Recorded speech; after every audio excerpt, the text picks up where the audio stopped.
The brothers Wisp. The brothers Wisp, brothers Wisp. The brothers Wisp. The brothers. You're now listening to Greg. It's the Brothers Wisp. Hey everybody, welcome to the Brothers Wisp. This is a very special one. I'm not even going to put a number on it. We had previously talked about, and I'm not even going to pretend like I didn't fumble my way through that conversation about GPON versus active Ethernet, when you would want to use one versus the other. I know nothing about vendors in the GPON space. I've always done the active Ethernet thing. And so we actually had some pretty good feedback, and a few new faces decided to join us, as well as some familiar ones and some familiar names that we haven't seen for, well, actually, this is the first time to see you. So I'm going to start, and Mike, I always point the wrong direction. I'll start that way because I started my finger this way. We've got Brett Woolham. Yep. All right. Where you from, Brett? Thanks for having me on. I'm from Hayward, California. Hayward, California. Yeah, so San Francisco Bay Area, East Bay. Oh, that's baller. How can you afford to live there? Yeah. I've always lived here. I didn't move in. I've always been here, and they pay well, and I have a business, and it's one of those things. I think if you're in the ecosystem, you can afford it. Once you get out, you can't come back. Not coming back.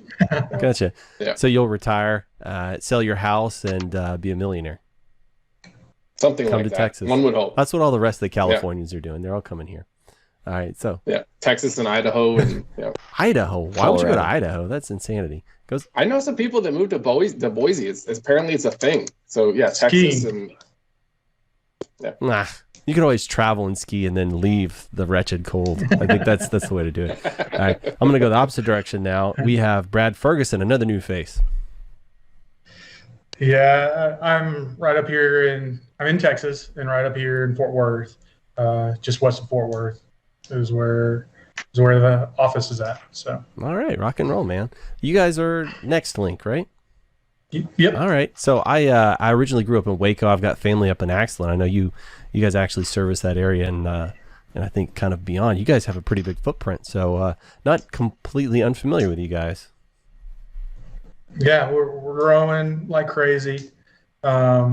It's incredible. When I first started, we were about 12,000 subscribers. We're up over 75,000 subscribers now. Oh, and just 12,000? Oh, okay. Yeah, I mean, it was a machine when I showed up, and just gas keeps on getting poured on it, and then we decided about 2 years ago to start doing fiber stuff. So. All right, rock and roll. All right, this is just what I want. The guys who started at the ground floor and did some like investigation on that stuff, and then kind of figured out wrong and right based on that. And then, having said that, I'm going to point that direction down to Ollie. Ollie, say hello. Hi. All right. So, Ollie, where are you from? You're from like Kansas, right? Yeah. Northern Kansas.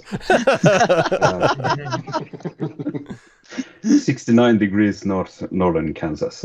I live in Norway. So excellent. It's 10 o'clock here. And Ollie, you've been doing fiber stuff for quite a while, right? I've been doing some stuff for more or less 3 or 4 years. Okay.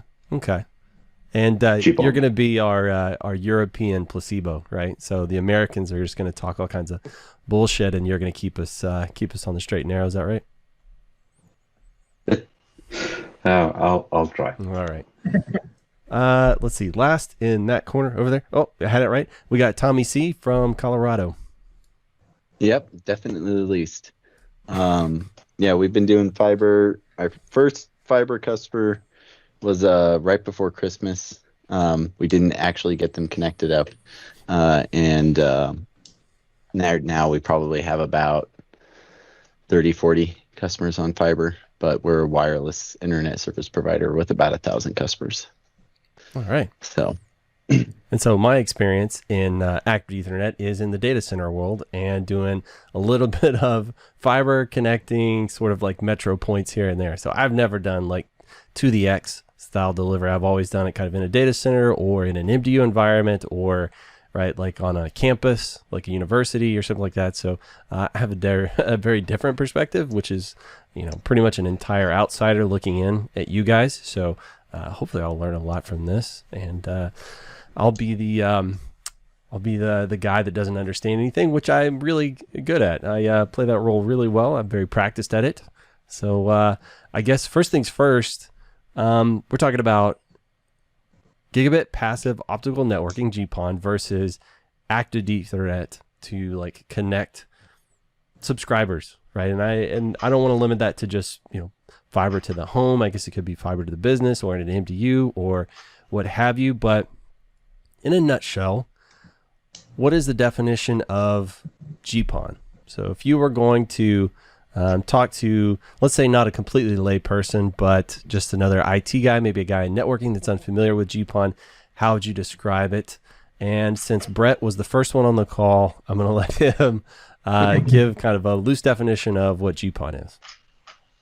So I'm going to give you a definition from my telecom understanding. I do want to say, Greg, I would love to see you run PON in a data center.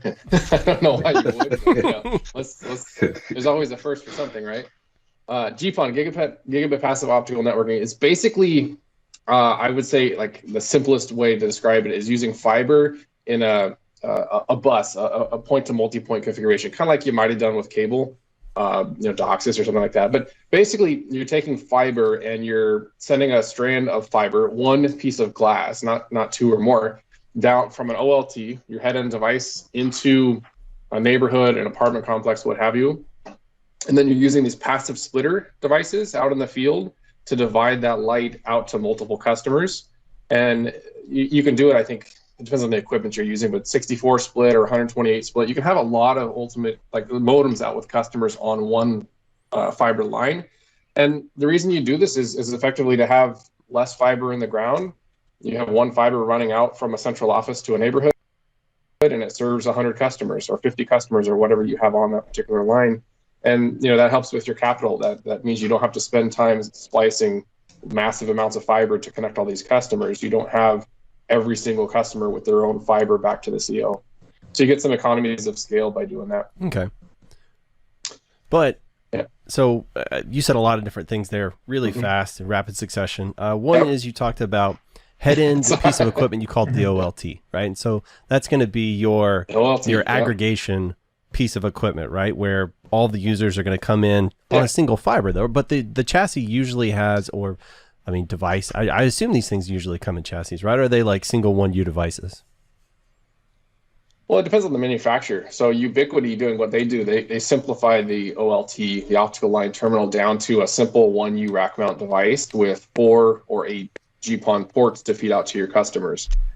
There are other manufacturers, Adtran, Calix, Huawei, or others, where you can get a massive, rack, like a 14 blade rack with 16 ports each, and just load this bad boy up and serve a whole city.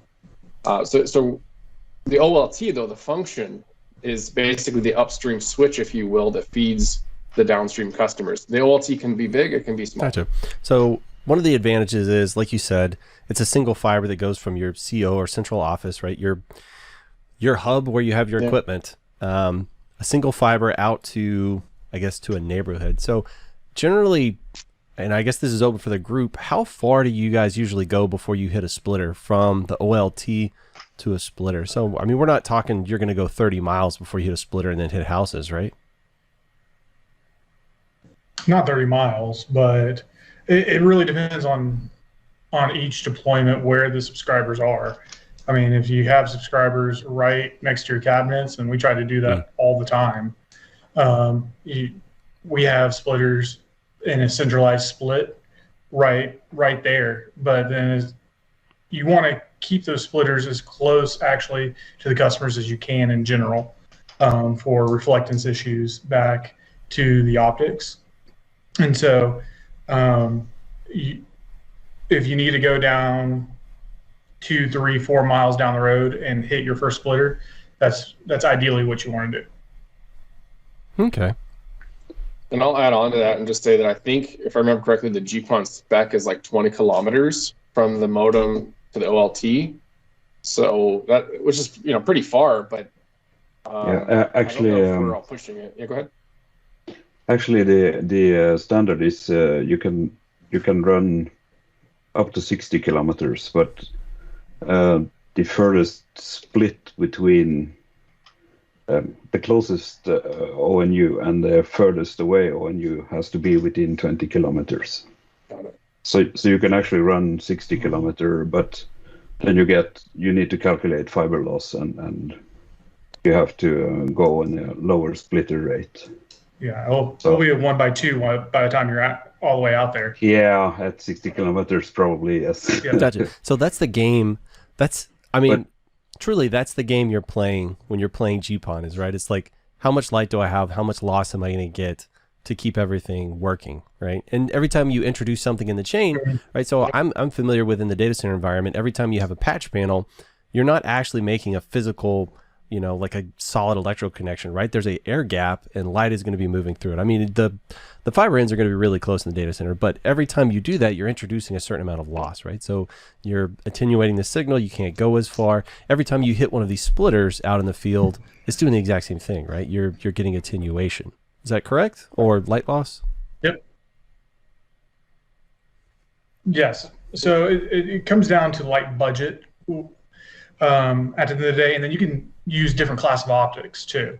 And so those different class of optics give you another tool in the tool chest to play with on your design. And then you have to look at the type of fiber. As long as it's all new fiber, you know what your loss is there. And then a big decision you have to make is, are you splicing everywhere or adding connectors everywhere? Because the connectors add quite a bit more loss than splicing in everywhere. And that comes down to you, your team, what are your skill sets, and what do you want to support? All right. Something I heard Ollie say that maybe I heard it wrong, but you said the distance between the not the OLT, but the ONTs actually can make a difference too, right? So if one is a kilometer away from the splitter and then one is like 5, that's actually going to affect things as well? Yeah, the upstream is time divisioned TDMA, so you get there is some leeway. You have to. It's the maximum time distance that can exist between the furthermost distance between the ONTs. So 20 kilometers max between closest and furthest. So that's interesting. And by ONT, you guys are talking about the customer premise where things are terminated, right? Correct? Yeah. That's the CPU or their quote unquote modem, right? Yeah. The thing they're going to have at the house. Yeah. That's interesting. So all you said TDMA, that's time division, multi-access, right? Or is that correct? It's like time slices, right? Where for every customer, they get a little time slice, and you're going to speak to them exclusively in that, and you'll just move one to the next, and the next, and the next. So if you, and forgive my ignorance, but say you have your OLT and you have your ONTs out there and they're connected, and say we've got 10 ONTs, and they're going through a splitter. Will it sense the distance between all of those and kind of configure different modulation rates for itself automatically, or is it something you have to do, or like how does that stuff work? So if you log into your OLT, you're going to see the distance to each of your modems. And as far as modulation, I mean, it's going to run at the full speed if it's got the adequate signal to noise ratios. So if your light at the end to the modem is good enough, it works. That's one of the nice things about GPON, and much like Active E, if it works, it works. If it doesn't, it doesn't. You're not going into a slower modulation rate. But yeah, you do get very accurate distance measurements on the OLT, so you can see where all of your modems are. Okay. So how about the timing piece? Will it sense one of the ONTs is really far and it'll adjust the timing in the TDMA appropriately, like if it needs to? Or is it just it always speaks in the same time slices? Yeah, go ahead. You usually assign a time slice to it. And so it's just part of the interface. So when you start looking at the OLT from a command line perspective, you have your chassis, your slot, your interface number, and then your ONTs are a slot number, and then you actually identify your interfaces on the back side of the ONTs. So logically, from the OLT and the ONT, acts as one large switch. And then you can designate your VLANs and all your different services, just like you would do on any other switch, to the interfaces that are on the southbound side of the ONT. Gotcha.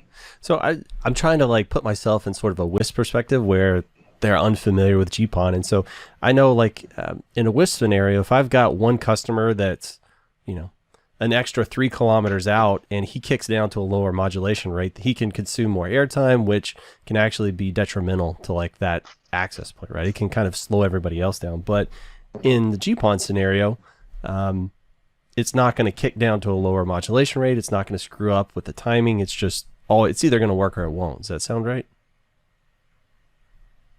Generally speaking, most yeah. cases. Yeah, so there's some cases where, like some OLTs, where you can really get into the nuts and bolts, and I'm thinking of the WISP market, as you mentioned, and Ubiquity and their UFiber line simplifies this incredibly, right? So if you're a WISP coming into GPON and you put up a UFiber OLT, as long as your light is as adequate as your customers and your splices are good, and the light budget works out, you're going to have the service you expect. And once that customer has a light level that's too low, it's not going to work anymore. To your point about modulation, that's not really going to be an issue. If a customer's 20 kilometers out, as long as the light level stays strong enough when it reaches That's them. cool. So something we said earlier is it's a single fiber that comes out, it hits a splitter, and goes to customers. Can you put a splitter after the splitter and put more customers on there? Yep. Absolutely. Is that a pretty common practice? Especially in rural America. So a distributed split gives you the ability to, if you have a more dense area and a less dense area, to use that light budget appropriately as long as you're within that 20 kilometer, 22 kilometer between your first and last ONT. So we use distributed splits all the time. It is more complex, and you have to have your documentation really on point. Because these are all passive elements. They're not going to, these splitters and fiber aren't going to report back to you. So when you start having a problem, you need to troubleshoot it. You need to know where it's at. And with it being a single fiber, there's no such thing as non-intrusive troubleshooting unless you buy some really expensive gear. And so, but yeah, distributed split in rural America is what we use all the time. I wish it was all like MDUs and, you could use a 128-way split, like right outside your cabinet and do a centralized split. That's a lot easier, but that's just not the deployment. Gotcha. So I have so many questions. I could just talk about GPON like nonstop, but I figured we could kind of bounce back and forth a little bit. So active Ethernet is the other end of the spectrum, and this is what we're all accustomed to, right? Like switch to switch. Your router, if it's got a regular SFP interface, that's what we're accustomed to. That's what we're talking about when we're saying active Ethernet. It's just a regular network connection, but it happens to be over fiber. And so it's generally going to be your standard SFP, right, which is using duplex fiber. So it's got to send and receive, although you could use, what do they call them? Bidirectional. So it's using one frequency to send and one different one to receive in there in matched pairs, and you're using a single fiber. But most folks, I think, are accustomed to the duplex fiber. But I guess if you're going to do active Ethernet out to customers, that could be one cost savings method right there, is to use bidirectional optics. Tommy's shaking his finger at me like I did something wrong, but I think he's trying to say I'm on to something. No, you're very right. Yeah, but to me, in my simpleton brain, I know active Ethernet so well that it seems so easy for me to maintain this stuff and to like wrap my brain around it. So from my understanding, if you're doing active E, that's a single fiber from the customer back to your CO or wherever you happen to have your active equipment, right? Your powered up stuff. And so that's going to be like one SFP slot per customer that you're going to have to consume. Whereas in the GPON stuff, we're talking about one interface could be going to what, like 128 subscribers or whatever happens to be. So your equipment, you're going to have more interfaces. I'm assuming those switches on the active side would probably, well, I don't know if they're going to be less expensive. I have no concept of how much GPON OLTs cost in their specialized optics or whatever. So I guess the cost balance could be another one to consider as well. Tommy, I know you've been doing some research, and you guys kind of went down the active Ethernet route, and I know you're just getting started with it. So I'm curious what kind of growing pains you guys have found with the active Ethernet, kind of getting started with that. So there's a lot of negatives for active Ethernet. Lot of negatives, and there's reasons why I'm the only one on this call. I think is anyone else doing active Ethernet to the home? We have active Ethernet and passive optical networks, both. Okay. All right. So there's one other guy. There's very few people who do active Ethernet to the home. There's a couple larger guys that are doing it. It's always the dream of like networky guys, like, let's do active Ethernet because one, you have simplicity. Two, you have a direct connection. You're connected straight into a switch. You're going to have basically unlimited bandwidth that you can supply to an individual customer as long as you have the backhaul for it. There's plenty of little positives that are good feeling positives. The negatives are very much hard in reality and are why most companies don't do it. You have to have a switch with a port for each customer. They do make switches that will take, they have like 48 ports, and they'll be dual SFP, so you can technically get around 48 times 2 customers. So there are some guys who are doing that. You have to spend more on the SFPs in that realm. If you're doing active Ethernet to the home, you need a switch for every single 50 customers, or sometimes you can get like a OLT box, which will have, you can put line cards in, and so then you can get, I think the density was like 488 was for what 8U-ish, 8 to 12U is what we did the research on. We ended up doing 1U switches, so we get 48 customers per U, which in the GPON world is ridiculously crazy low. You're talking for GPON in a 1U box, even the Ubiquiti ones, you can add on, even at 32 customers, you're talking 8 OLT ports, I think is on the Ubiquiti. Is that right, Brett? Yeah. So yeah, you're talking hundreds of customers per U. You have higher costs in switching. You have higher costs in power usage. You have to run more fibers, so that's a higher cost. Every foot, you got to pay a couple pennies to, however much more for that. Then you have to pay for all the splicing along the way. And then your end equipment, from what I was seeing, active Ethernet endpoint equipment tended to be either similarly or higher priced than GPON.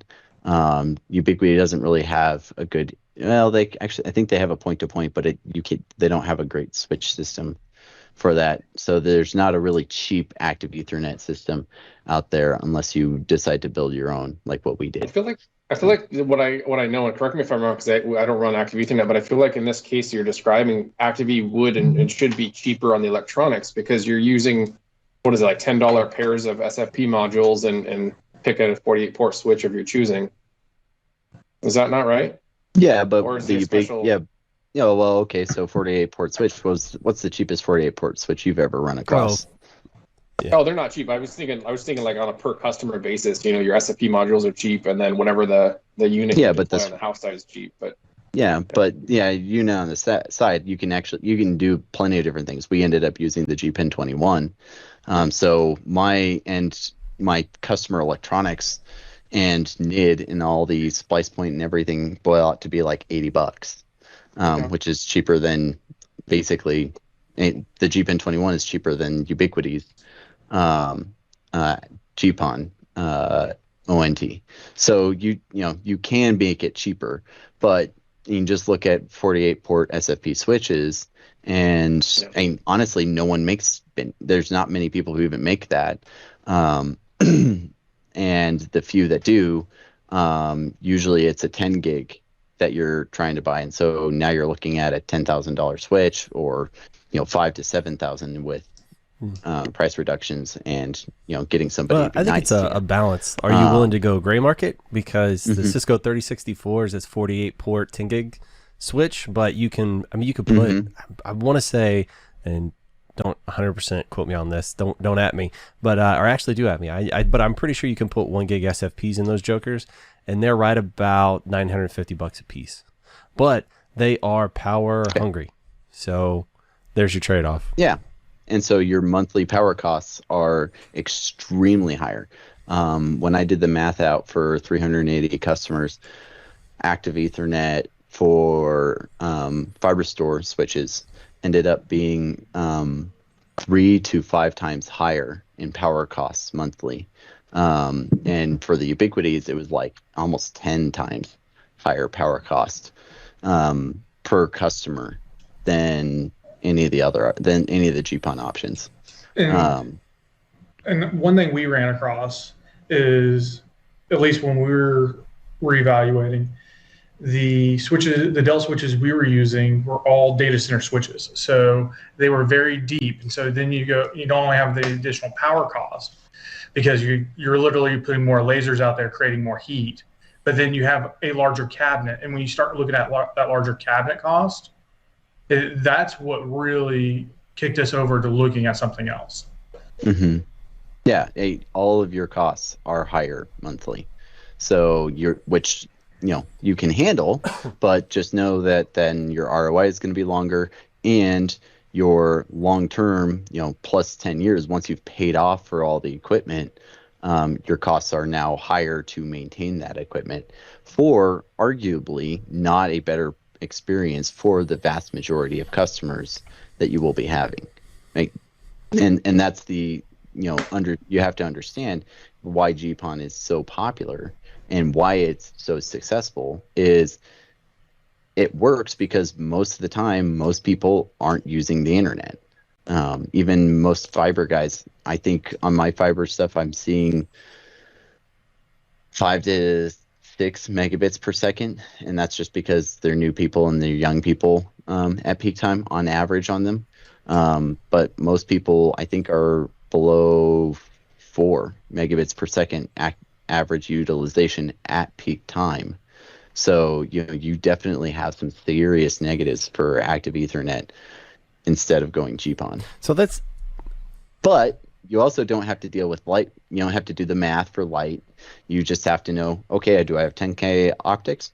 As long as all your splices are good, you can go 10K, 20K, 50K, 80 kilometers. To that end, in your OLT, if the single optic aggregating 128 customers goes down, all 128 customers are down, right? But with an active E, you lose a single optic, just one customer that's down.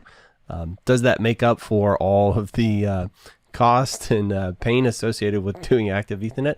I don't know. I'm trying to think of a solution where active Ethernet makes sense. And when Brad was talking about cabinet placement, and I want to circle back on that, it made me think about MDUs. Does it make sense to, in an MDU, this is a question I'm putting out into the universe because I have a very specific opinion on this, but like in the MDU, does it make sense to do fiber to every individual unit? Yes, it depends. That's a typical networking answer, but yes, you can do it to every single unit. Active E can make absolute sense in an MDU setting. Trailer parks, it can make sense in, especially if you're putting your head in like in an office or something like that, where you're belaying that cabinet cost. And same thing, you could do it in an MDU, and then also in an MDU, and there you're not paying for power. So then that in most cases, that takes it off the board, and then it's a lower cost of entry. And then the runs are so short that you can go grab any visual light indicator on Amazon and do most of your fiber troubleshooting just like that, just like a data center. So active E can make sense there, especially if capital to get going is the biggest concern. a lot of your operational complexity is removed by how close everything is. So, and also, a question for me is, does it make sense, and this is totally opinion for everybody, does it make sense to even do fiber to the customer inside of an MDU scenario? Say it's one big building, all of your customers are in this big building, it's multi-story. Would you do that versus just doing copper to the individual residents? Like, this is, again, personal opinion. I'm just curious. You may not have a choice because there may already be wiring in the unit. You need to adopt and adapt to what's in front of you. But I think, yeah, if we all had a choice and somebody else was paying for it, yeah, run single mode fiber to every single unit, please. Thanks. But I mean, at the end of the day, if you're using Cat 5, Cat 6 and it's within spec, right, you're still going to be able to deliver a gigabit service to that apartment. So you don't need fiber necessarily at that point. But if it's one of these 200, 300, 500, 1,000 unit, whatever, big old apartment buildings where your runs are going to be longer, or you're going to have, MDF or IDFs in the mix there, if fiber is available, it could really simplify, and you just got one OLT down in your main phone room, put your splitters in the IDFs and call it done. But I think it's really case by case, and this is a case where active Ethernet could work and still deliver that 1 gig service to the customer very well. Usually what we found on our MDUs is either there's something in place, or if they're building it, they tell you. And so we have solutions for both, just because it's easier for us to design and set up solutions for both and get the business. So a lot of them are tending to still just run copper to each of the units, because that's what they're used to running. And they said, well, if you want to run fiber, well, you can run fiber at your expense. And I'm like, no, I'll take the I'll take the Cat 6. And they let me tell them how long those distances are. But we have a MDU that we ran XGSPON out to it. And in the IDFs, we put what we call MDU ONTs in. So it's a passive optical network, but in each one of these ONTs, I have 24 copper ports coming off of them. And then split out to the units that way. Interesting. So given your druthers, right, it's greenfield, you get to pick. What are you picking, copper or fiber? Really? Fiber, yeah. Copper. So what did you say, Ollie? Fiber. Tommy, Fiber. What are you? Of course. It's easier to train and maintain copper. So I'm on that I'm wondering if you're going to put some kind of line terminating device out there, right? So it's going to be an ONT in the fiber world, right? So you're going to have a piece of equipment, only all you're doing is shooting light over to it. So you're not controlling power on that thing, which means if it bricks for some reason, I can't do a reboot on it. I can't really control it as well. But if I'm doing copper, I can do a PoE switch to whatever device I happen to have in the room, so I can better control what's going on from that customer. What do you guys think about that?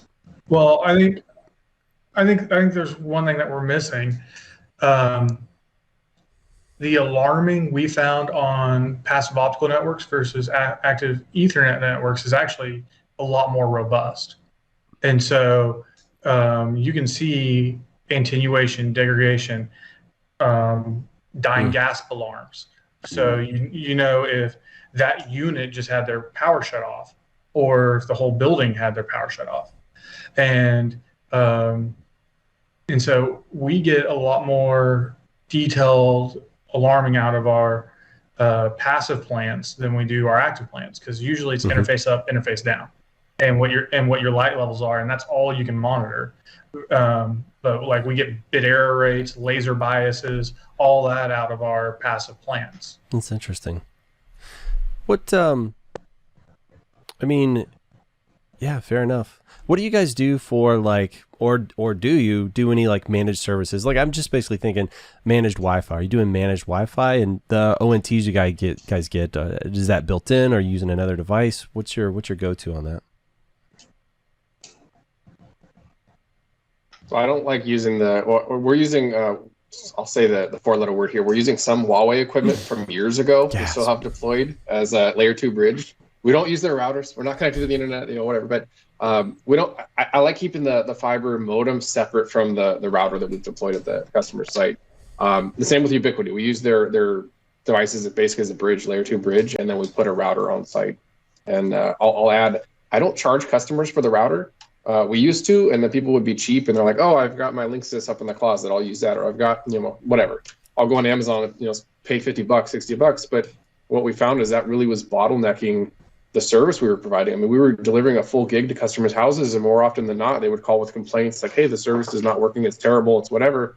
It's the router. So we just started including it, and the number of complaints have definitely gone down because of that. And we don't go cheap on them too. We spend, I think, I don't know, $130 per router, but it works, and we're done. We don't have to mess with it. So, how about you, Brad? No, we're most definitely separate router from managed Wi-Fi, and the big reason for that is Wi-Fi iterates so much quicker than what fiber does. And you have Wi-Fi 6, Wi-Fi 6E, and we're a little different. All of our new plant is exclusively XGSPON. And so we're putting ONTs out there that are on the south side actually capable of doing multi-gigabit. And so it's easier for me to ship a customer a new router as the chipsets and performance of Wi-Fi gets better than it is for me to have them even think about touching the ONT.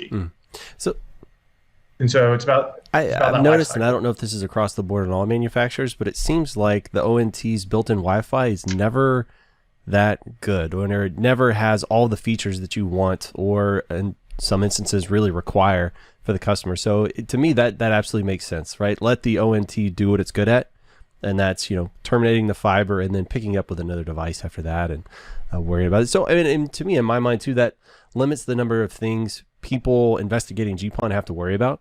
It's like I don't have to worry about that extra step anymore. If I've got a device that I know and trust that I want to continue to use out of my customer sites, I'll just keep doing that in the same way I always have. So yeah, and it also allows us as a wireless ISP to send a wireless ISP tech to go work on the managed router if we identify that as the issue. And so by having that separation, and then I get to use the same SKU in my wireless ISP as I do my fiber side. Very nice, very nice. So let's go ahead, Tommy. So is there, well, I guess one question, does anybody actually have indoor termination for their fiber? Yeah, we do. So, yeah, we have some, and we don't do it anymore because people keep breaking them. So, okay. Everything's outdoors now. Well, Morton, why do you guys terminate indoors? Because in wintertime here, it's easier to go indoors than digging through 6 feet of snow on the outside. That's right. So that's why we go indoors. Good point. Yeah, He lives in ice hell. I forget that. That's because we don't we decided very early on that we were going to terminate outdoors, and that's frequently where like the GPON stuff was a lot cheaper. As you could get a $60 indoor termination unit versus $180 for anything outdoor rated, and that actually the inverse of the MDU, where you could be, there are some times where active Ethernet could be competitive with GPON. The inverse in extremely rural situations, we're finding as well, active Ethernet can be competitive, if not be the better option, just because if you need to go 10 kilometers in between two customers, it works out pretty well because of that 20-kilometer limit. Though you do still have to run a boatload of fiber. But yeah, Brett, so you were saying people were breaking fiber. That's what we were worried about a lot, is having to fix indoor fiber because people do stupid stuff to their stuff all the time. They do, Um, and part of it's just because they don't know fiber. I mean, the typical customer, they've heard the word, they don't understand what that means, and don't understand what it means to have a dirty fiber connector or whatever. But to the point of breaking it, what we were doing is we were putting a transition box on the outside of the wall, out like on the exterior of the home, and then we put a little wall plate on the interior of the house with a SC fiber connector, and you plug into that guy. Fiber cable comes off with a patch cable to your modem. Pretty standard, straightforward, which is nice because also if they break it, you can just unplug it, put a new patch cable in, and they're back online. But what we found was that, you know, where you bring service into the home, where you put that wall outlet is going to depend on the home. Of course, you know, the customer might want a router there.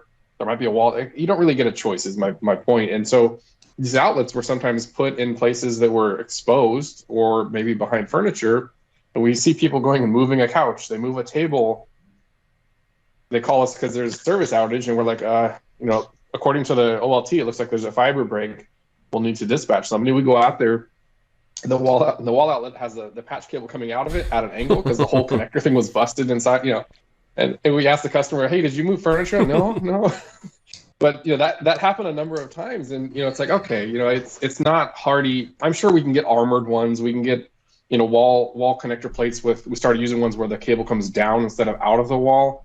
Some things like that helped, but you know, still, you got a fiber cable, patch cable along the floorboard. People are going to run things into it, and so nowadays we stopped building it that way. Nowadays we put the little ONUs, the modems, in a NID box on the outside of the house, even though they're not designed for outdoor and they're not temperature rated for that. We do it, and they are so much more reliable.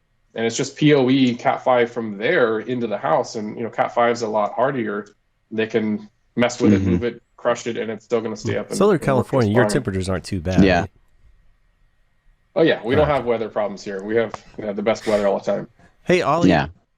Except for the fires. I would say the fires are bad. We don't have it here where I'm at, but hey, Ollie, what do you guys do on the? Are you doing anything to mitigate, like people breaking the fiber, using something special, or are you just, you know, praying to the gods?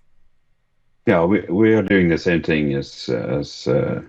But lately we have deployed armored fiber and a box that is very thin. It's 1 centimeter. What's that? Third of an inch, maybe, in depth. So when we pull the 4 fiber in through the wall, we just terminate it in the box, and there's a connector, and the customer can hook up the armored cable. Previously used thin patch cables directly on the fiber reel things. You put the ONT on, and you have the fiber spool behind, and of course the client bumps the ONT off the wall, and the fiber snaps, and you have to go out. So I was just today out fixing 2 older installs and swapping them for the new one, because one had their kids pick up the ONT from the wall and rip it. Have you guys ever seen anybody break their patch cable and try and put it back together with like wire nuts? I'm just curious. There are pictures of on Facebook of people who have tried to do the electrical jumper, the button deals that and putting that together. Yeah, those are always hilarious when electricians do that. Although Ethernet wise, I can say that works actually pretty well, because my internet was working through a set of those for like 8 years. So yeah. Well, we've had several cats attack fiber patch cables. I don't know what it was about that batch of patch cables, but for some reason cats love to just tear them up. So. Delicious. That's like I use this spray accelerator for super glue. It's like it's called like Zip Kick or whatever. My dog, it's like crack for that dog. It just like it can't get enough. It's like, you know, face full of rags, huffing. It's in the corner. It's pretty obscene. But earlier you were talking about cabinet placement, Brad, and that made me think about where you're actually going to. So like at a site, at a neighborhood, I'm assuming you're going to try and set a cabinet somewhere that's got some active and passive equipment in it. Does that sound correct for most guys? Well, it depends. Like It depends on how big of a head end you're putting in, and then you might choose to do only active in a cabinet, and then do what they call FDHs, fiber distribution hubs, and then another cabinet, and then or up on the aerial line or down in a vault. So because those passives are all temperature hardened, you don't have to spend the money on providing climate for them. And so it depends on how, no power, no climate. And so it depends on really for us how many units we're going to go serve. If it's a smaller deployment, everything will be in one cabinet. If it's a larger deployment, chances are we're going to actually put as much into the splice cases as we can and fully splice the solution and have those on volts or up on. All right. So up when on you the say lines. cabinet, you're talking about an enclosure that's got power and maybe some air conditioning heating. Is that usually what it means to you? Well, there's two cabinets. There's active cabinets, and then you can call them passive cabinets or fiber distribution hubs is what we call them. And so, the active cabinets have your electronics in them, and your passive cabinets will house your splitters and your pigtails and any patching you want to do in there. And so those optical splitters, I'm assuming they have those jokers built into cans that, like you said, can go up on poles. You can put them down in handholds. Like how big are these things? Does it look like just a standard splice tray, and you can just bring in customer tails right in there and pop them down, or how does that work? Yeah, I mean they're smaller than this pen. I don't have one sitting on my desk right now, and they pop into a splice tray. Usually it takes about the width of 2 splices for one optical splitter. And then you just wrap your tails around and start splicing off to your customers. So what's your ugliest splice case look like? I'm just curious. Oh, we all have them. Yeah. Is there I duct have tape in any of these? I sent it to the. I don't have pictures to show you, but I think we've got a couple that are not so bad, but I'm sure. I mean, it's like a WISP network or any other network. I mean, there's always going to be bugs in certain devices that are not cared for. Because In creative maintenance window fixes. Yes. And they're always the prettiest when they're first deployed, and it's like any other network. It requires maintenance, but there's some of them that you will eventually only want to open in a maintenance window. Because they're kind of dangerous. You're afraid of what might happen if you touch anything in there. So I'm also curious about when you, I guess, first got started. I'm sure you were kind of learning your way through all this stuff, everybody on the call. And is there a point at which you have to come back to those original installs because you did something wrong or incorrect and you just need to rip and replace? Or like even if you kind of do it bad, so long as you duct tape it together, it'll probably be okay? Like what's the I'm just curious. It's like, as far as people being afraid of barrier entry, should you just get started and not be too afraid, or should you really try and find somebody who can help you get through those initial growing pains?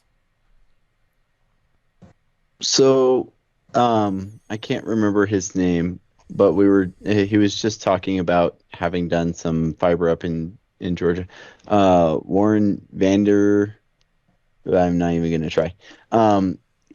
His company is doing GPON, but they're running a fiber to every single customer. So, and then I made the comment of, oh, well, you're getting the worst of both worlds to him. But he is doing that. He's getting the worst of both worlds in like the costs of having to run the extra fiber, but also the negatives of GPON. But he does have the benefit of the ability to move over to active Ethernet to customers, in any individual customer that he wants to. / he could even expand his GPON plant as more houses are built and such in a really easy and effective way. So, large cases, like for us, the only times where we see that we're there's a possibility that we're probably going to have to go back out is if the optics or like the MikroTik GPON21s that we're using, if there's a failure with those or a significant massive failure rate with them. Otherwise, that's the nice thing about Active-E is as long as all the pieces are set to work and you make certain that your light levels are fine, you get properly set optics and your splices are clean, you don't need to worry about that at all, and your math is not, and you can't put too many people onto a single port is the benefit there.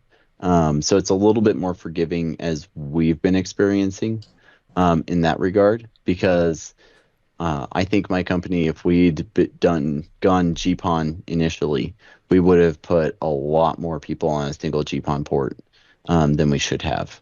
And then we'd have found ourselves in a situation where you have 100 odd people trying to split a gigabit connection.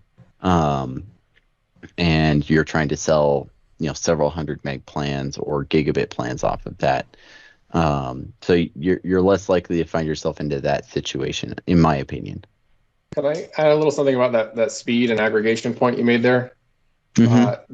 We didn't talk about this earlier. GPON runs at a faster speed. So GPON runs at 2.5 gigabits downstream, 1.25 gigs upstream.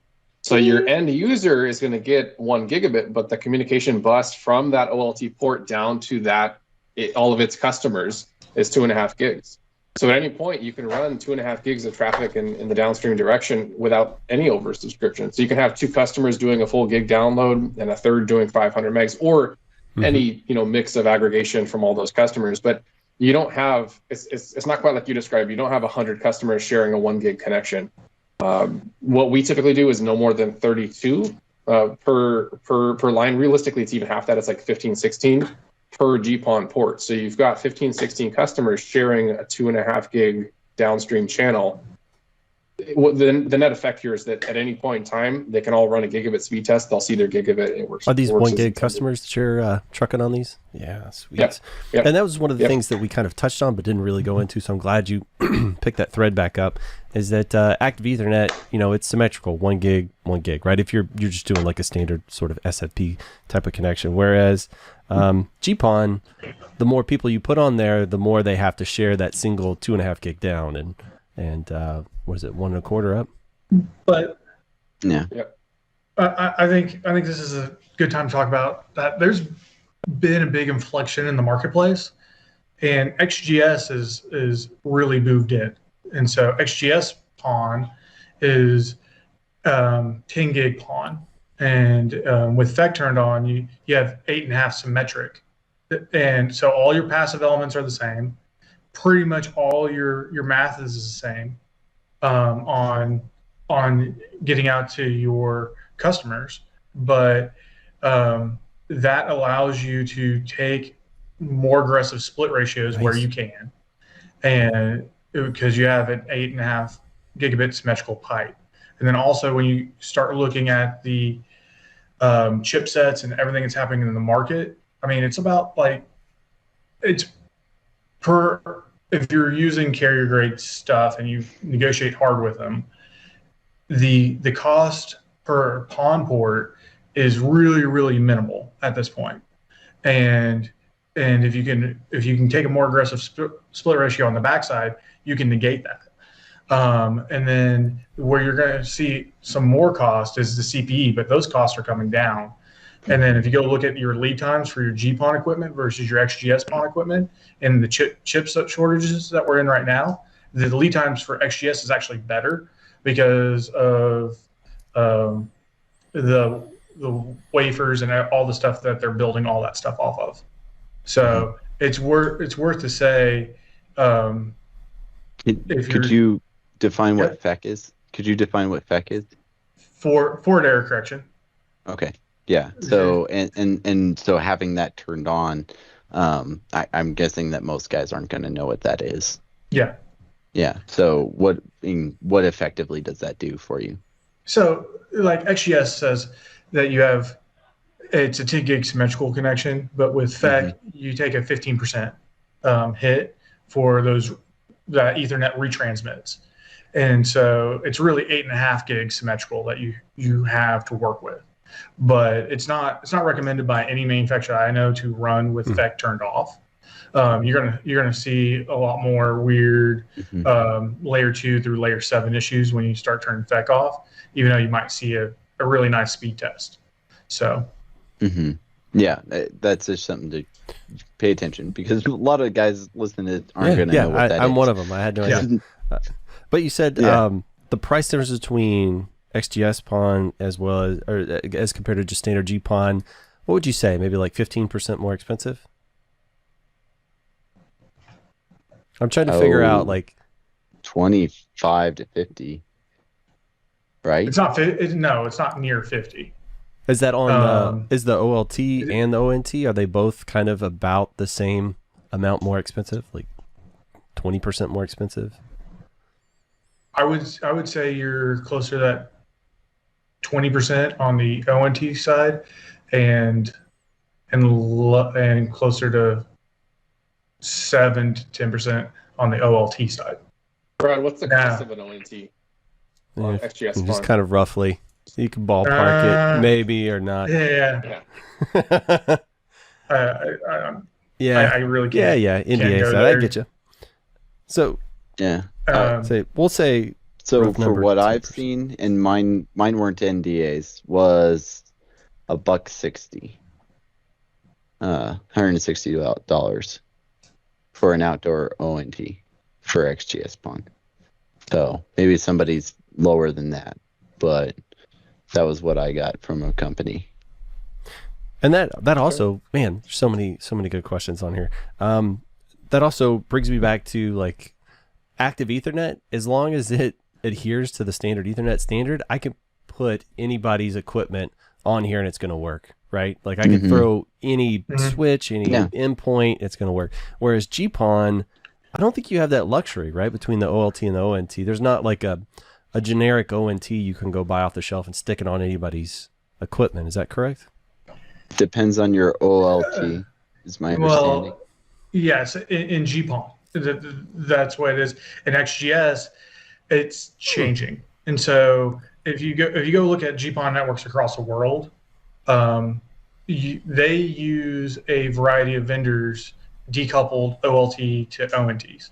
And that's the way it was intended to be used from the ITU. Here in America, our wonderful capitalistic society, when the OMCI layer, let's say what that is, that's the optical management interface, is coming up. That interface comes up first to establish what time slot I'm in when the ONT is what they call beaconing. So you plug in the ONT, it starts beaconing, saying, hey, I'm here, I need my configuration. And part of that in the GPON standard is the vendor identifier came through before you could configure it and bring the data plane up. What they've actually done in the XGSPON standard is the vendor identifier doesn't come through until the data plane is up.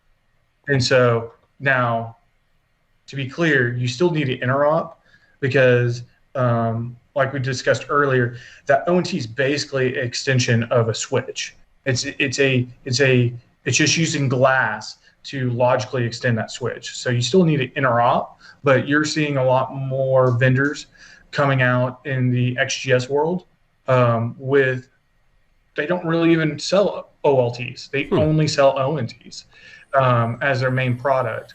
And it's because the ITU really got upset about what happened here. So it makes me think of... well, and then also the inverse happens as well. Is like there's companies like Tibit that make a single unit ONT that is a one port ONT that you can plug into a 10 gig switch. And it's an SFP that plug into it, a switch, and gives you basically a ONT on a stick. And it's very popular. All the manufacturers have them. Mm-hmm. So. Yeah. And then so you can then have a really cool system, active Ethernet and GPON system hybrid off of a 10 gig SFP switch. with whatever situations, with some qualifications. Yeah, it makes you think of like nowadays you can buy a fiber store optic, and you know, just for like active Ethernet. And if you need to, you can get their encoder and have it tell the equipment, I'm whatever vendor you want me to be, right? So you can kind of, so that, to me, that sounds like the dream. Whereas I can go to AliExpress and order 100 of the cheapest ONTs, right? And then just have them slap right into my system if I wanted to, right? Like, not necessarily that I would do that or not. And that also kind of makes me curious. Yeah. We're not there yet, but we're on. That the also makes pathway me to curious get there. about support, and how much support do people generally order for their equipment? But beyond that, it's like, how much does that factor into what vendor you're going to choose? Because I've heard a lot of people say that, like, you can buy Huawei, it's really cheap, but their documentation isn't always great. Or I think Miller was using a vendor and he was like, there was basically zero documentation. They had to kind of fudge their way through it to figure out. I can't even remember what the vendor name was that he was using. So how much does that factor in when you guys are looking at, well, I mean, obviously, if you're the size of probably Brad or Brett, I would say that probably factors in a lot more than somebody who's going to be doing some little onesie twosie stuff here and there. I imagine it would. Just to be clear, we don't have a lot of customers on fiber. Most of ours are the commercial wireless ISP business. So our fiber business is actually small, but to the point you made, I mean, Huawei has, I think, actually pretty darn good, at least compared to Ubiquiti. They have really good documentation. But on the flip side, Huawei's equipment is command line. There's a lot of stuff you can configure. It gets really complex really fast, but it works incredibly well. And there's a lot of options. There's a lot of knobs you can tweak and make a really, really nice network. It's not easy for the beginner to just get in and turn something on, plug it in. I think the U-Fiber being cheap, like Ubiquiti's dumbed GPON down to the point where you can't see a lot of the stuff behind the scenes. You can plug it in, you plug your fiber in, you plug your OLT or your ODMs, your ONTs in, and it just kind of, it works or it doesn't. And you can only use their modems and whatever. So it simplifies it. I think there's something to be said for that, and it's affordable. And so that's what we're using on new deployments right now. I think with Calix or Adtran or other vendors, they're really expensive. They work really well. There's a lot of options there. And I think those would work really well if you're scaling to the thousands of customers. I think that's a good solution for that. But it just depends what your need is. I mean, when we started with fiber, I wasn't going to spend $20,000 in Adtran parts. I wanted to make sure this thing worked. I mean, I was focused mostly on building outside plant and figuring all that out, splitters and trenching and directional boring and whatnot. I didn't want to think about the electronics. I just wanted it to work. Yeah. And I think, as long as it works, basic is good, and U-Fiber hit the mark with that. But yeah, it depends. If you're trying to scale, you're going to need a bigger solution than that. Yeah. Well, and that's one, you mentioned Calix or Calix. I'm not certain of the proper pronunciation. But and Greg was actually saying, like, you don't want to have a ONT and your router be a unified system. And unfortunately, I wasn't right here at the moment for when he said that. For Calix, like, from seeing their demos and the guys who were running Calix, those are really impressive unified systems that can really make your life as a diagnostician really easy. Yeah. So which is just important if you're at scale. If you've got 10, 20, 40,000 customers, that those diagnostics and having your technicians spending less time fixing stuff, I mean, that's really powerful. But if you've got 500 fiber subs, the frequency of diagnostic events, I think, is fairly low, at least in my experience, to where I don't think there's a need for the really expensive Rolls Royce, if you will, equipment if you're just getting started in the industry. So, I wanted to ask you about the Huawei documentation. You said it's really good. Is it really good in the terms of it tells you what all the knobs are? Or is it really good in the way that it tells you what all the knobs are and when you should actually turn them? Because to me, those are two different things. So, yeah, they are very different. And when I say they're really, the documentation is really good, I mean relative to the other solution I mentioned, which was the U-Fiber platform, which doesn't have documentation. So, but that's a very low bar you put there. It is. That's why I wanted to clarify real quick.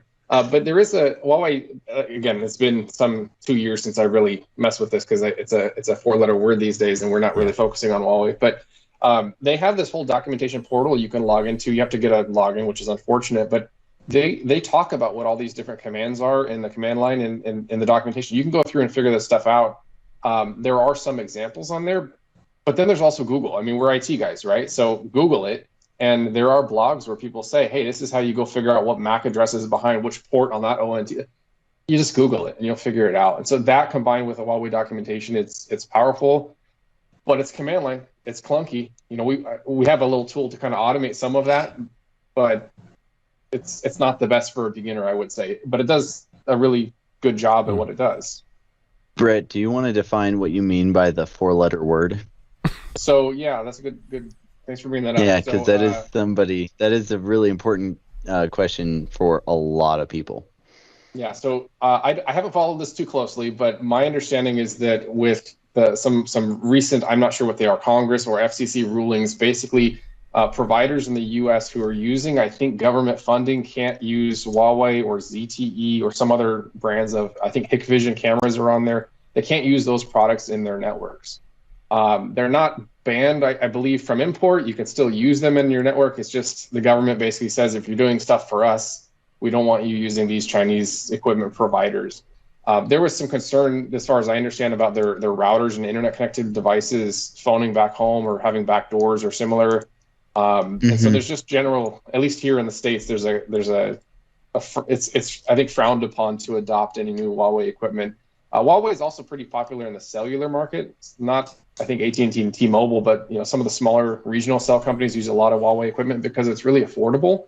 But again, at this point, I think if you're in the States, adopting a Huawei solution is kind of, I would frown upon it because, it could be tomorrow when the government, FCC or Congress or whoever says, you can't do this anymore. So then you can't buy more modems, then you can't buy replacement parts. It's kind of a risk at this point. Yeah. So right now the rule is if you supply government entities, federal government entities, you cannot have their equipment inside of your network if you want to be able to be even considered for that contract or for a continuation of that contract. So yeah, you can't have those cameras anywhere in your network whatsoever. You can't have their switches, OLTs, ONTs, whatever. And that's where some companies have been able to get advantage and be chosen, is they need to be, I think it's NIST compliant. I can't recall exactly if that's the acronym, but along those lines is if you want to be able to sell stuff to government agencies and or people who follow government agency policies, you have to have that compliance, and you can't have this stuff in your network to meet that compliance. So that is something to consider as you're building your network. I know it was as early as... And it's super... Good. I was just going to say that as early as I don't know, man, like 6 or 7 years ago, there was some circuits I was sorting for a government organization out of one of our data centers, and I had to contact the carrier, and they had to give me like a list of the routes and all the equipment that it went through, because even back then they were like, it can't go through any Chinese manufacturer. They were really heavily focusing on the software. It was really the software that they didn't want to be made, right? Because everything's made in China, like all the hardware is, but it was the software they didn't want to be managed or created out of China. So, if it was like an American vendor, so I had a friend that worked at HP, and they, back in the day, they acquired, what was it, like 3Com or something like that? Anyway, it was like some heavy routing engine, and they were still running on Cisco stuff like nearly a year later after the acquisition, because they hadn't ported the software. They hadn't like completely rewritten it from the ground up in the States yet, so they couldn't run any of their own equipment inside their infrastructure because they had too many government contracts. I just found that to be quite interesting. To bring it back around to support, though, I haven't heard from Brad, the big man on campus. What, how important is support for you guys in your PON deployments and stuff? It's massively important for us, and we're constantly changing and trying to push the envelope. So we get a lot of new stuff thrown at us. And so what I'll say about fiber and our PON deployments, when we get it set up and we get it working, it just runs. It really just runs. And when we were first learning fiber and standing the teams up, a lot of our guys came over from the wireless side, and they were like, you really have to have your outside plant teams own the glass, because there's no spectrum to change on 5 gigahertz to get a better signal. There's nothing that you can really do from an electronics standpoint to fix it. It's either, like we keep on saying, it's either on or it's not. And so you have to be on your design and on your deployment. On support, working with some of the big guys, they've always been there. I will say the support systems, the management systems, AMSs and the AOEs are most definitely built for large carriers, and that's been a frustration for us. Where Calix, we don't run any Calix, but SMX tends to get it a little bit better. But that's changing with Nokia and Adtran. Adtran has their Mosaic platform. Nokia is rolling out their Altiplano platform. Instead of being a Java client on your PC, it's all running inside the browser, all netconf and Yang based. So it is changing the command line some, but it's actually, and I was talking to one of their PLMs this week. It's actually easier for us to grasp the next generation of gear coming out, being netconf and Yang based, from how much we microtech, right? Because the microtech command line basically follows exactly what you're seeing in the GUI, and that's what the netconf and Yang standards are making these bigger guys do. And so the onboarding of actually the next generation of equipment is easier for us to get than a lot of the legacy stuff that Verizon and AT&T demanded were in the bigger legacy systems. But I will tell you, when you start getting 5, 7 OLT sites out there, it's really nice to have them all brought up into one management server and one alarm dashboard that you can integrate with. And so a lot of my NOC technicians don't CLI. They CLI all the time on route switch. They CLI all the time on the wireless side, but they just use the GUI on the passive optical network, and we're able, through having that management server and permissioning, we're able to push that down into our lower support levels too.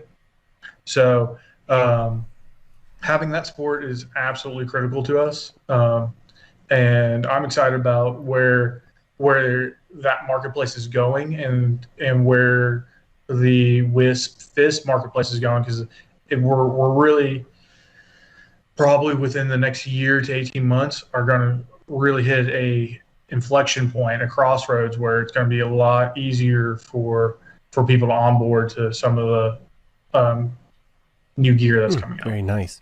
So Ollie, you're I know you're always working with support on your zone stuff. Like how important is that for you to be able to reach out to those jokers? Well, we are going through our Norwegian distributor, and that puts another layer of. I'm not quite sure how to say this politely, but there is a bit of a delay. So usually you have to figure out things on your own. So you don't have like a direct relationship with Zone. You have to go through the distributor, that goes to Zone, and then it comes back to you. Yeah. Yeah, we have a subscription with Zone, but because we're in a different time zone, sometimes it's... I can't call anyone. Well, I'll say my experience with the guys I'm running that's massively different. They're available 24/7. But you're probably 10,000 times bigger than us. Well, but I'll say when we had a lot of learning pains, a lot of growing pains, and when we had those pains with our very first port that we were turning up, and we weren't sure we were going to run fiber in this methodology. We were still having Active-E and PON discussions, right? They were there for that first port turn up, and helping my guys, like I said, own the glass. In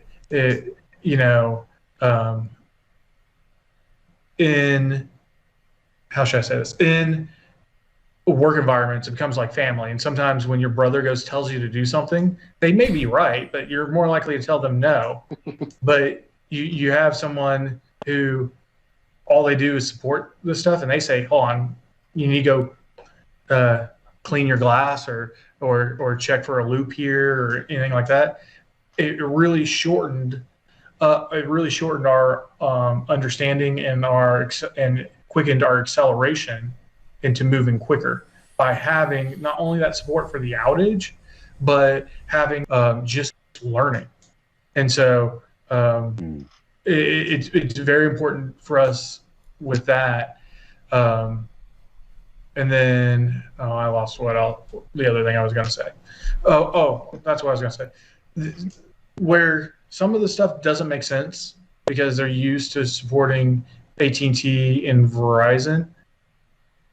Those guys don't mess around with support either. So it was actually a brand new world for us, moving from WISP centric world to a supported platform. And we actually had our sales guy has said, it's okay to call. You don't have to sit here and figure it out yourself. It's okay to use support. And so it took us a while to even put that in our troubleshooting mind as a step. So wow, that's crazy that it was a whole cognitive shift, like I guess probably like a cultural shift you guys had to make inside to it's okay. You're like the dog that when somebody reaches out to pet, you like cower away. So you gotta relearn. Well, we're used to getting it done, right? And figuring it out, and we haven't lost that as part of our culture, but it was most definitely a new skill set to learn, to even how to open the ticket and how to communicate, and so it did accelerate by having support. It did accelerate a bigger adoption across a organization that was already up and moving. So which, to be honest, that benefited you greatly, but I mean, let's be honest, it benefited the manufacturer too, because the faster you guys adopt, the more you're going to spend with them, and the more loyalty you're going to have to that company. So it makes sense all the way around. And they may kick me for saying this, but that's okay. If you enter into conversations with these guys, they actually don't want you to call support, because that is a cost to them. Like, they want you to buy support, but they don't want you to call. That's what everybody doesn't want. Yeah, insurance policies. They don't want you to actually use it. Yeah, but what you do on the backside of that is say, hey, I'll call you less if you give my guys training credits. And usually in the course of working with them, it's amazing what can just fall out of the sky. Like, oh yeah, sure. So we try to do a lot of that stuff too. And whenever this posts, I'm probably going to get a couple text messages. So. I don't think you've mentioned the manufacturer's name yet, so maybe you won't get too many calls. I'm also curious about best practices. So, like, where did anybody, I guess maybe from that manufacturer, they say, you know what, guys, you should probably look at doing this and this and this, or was that just kind of organic through the growth process and them working with you? Is that where you found that stuff?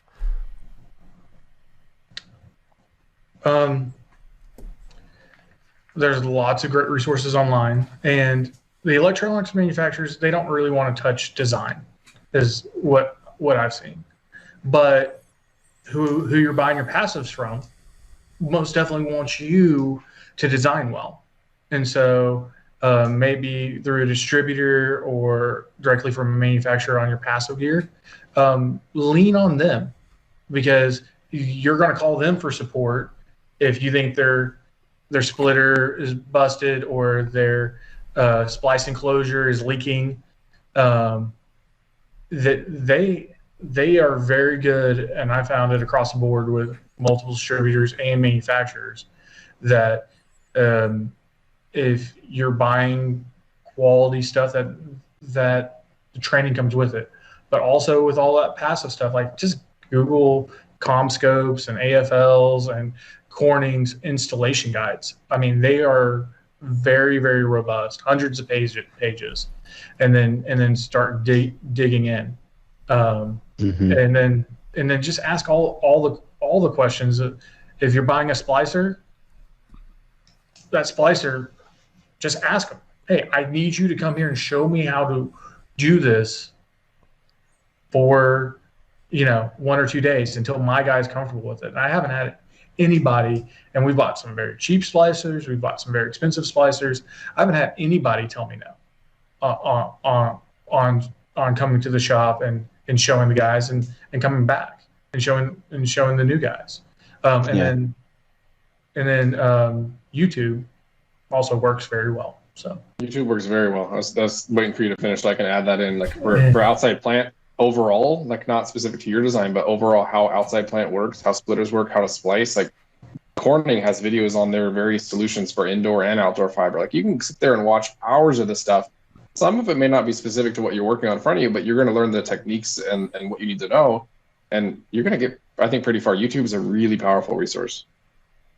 Yeah, YouTube U. It's a really amazing resource. And even for the cheapest of the cheap splicers out there, I found I taught myself how to splice fiber on a $900 splicer and YouTube U.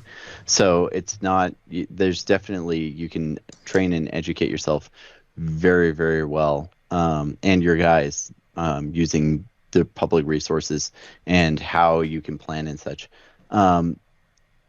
For you guys, it's slightly, are you internal or external? Do you have for contracting out, like building out your fiber network?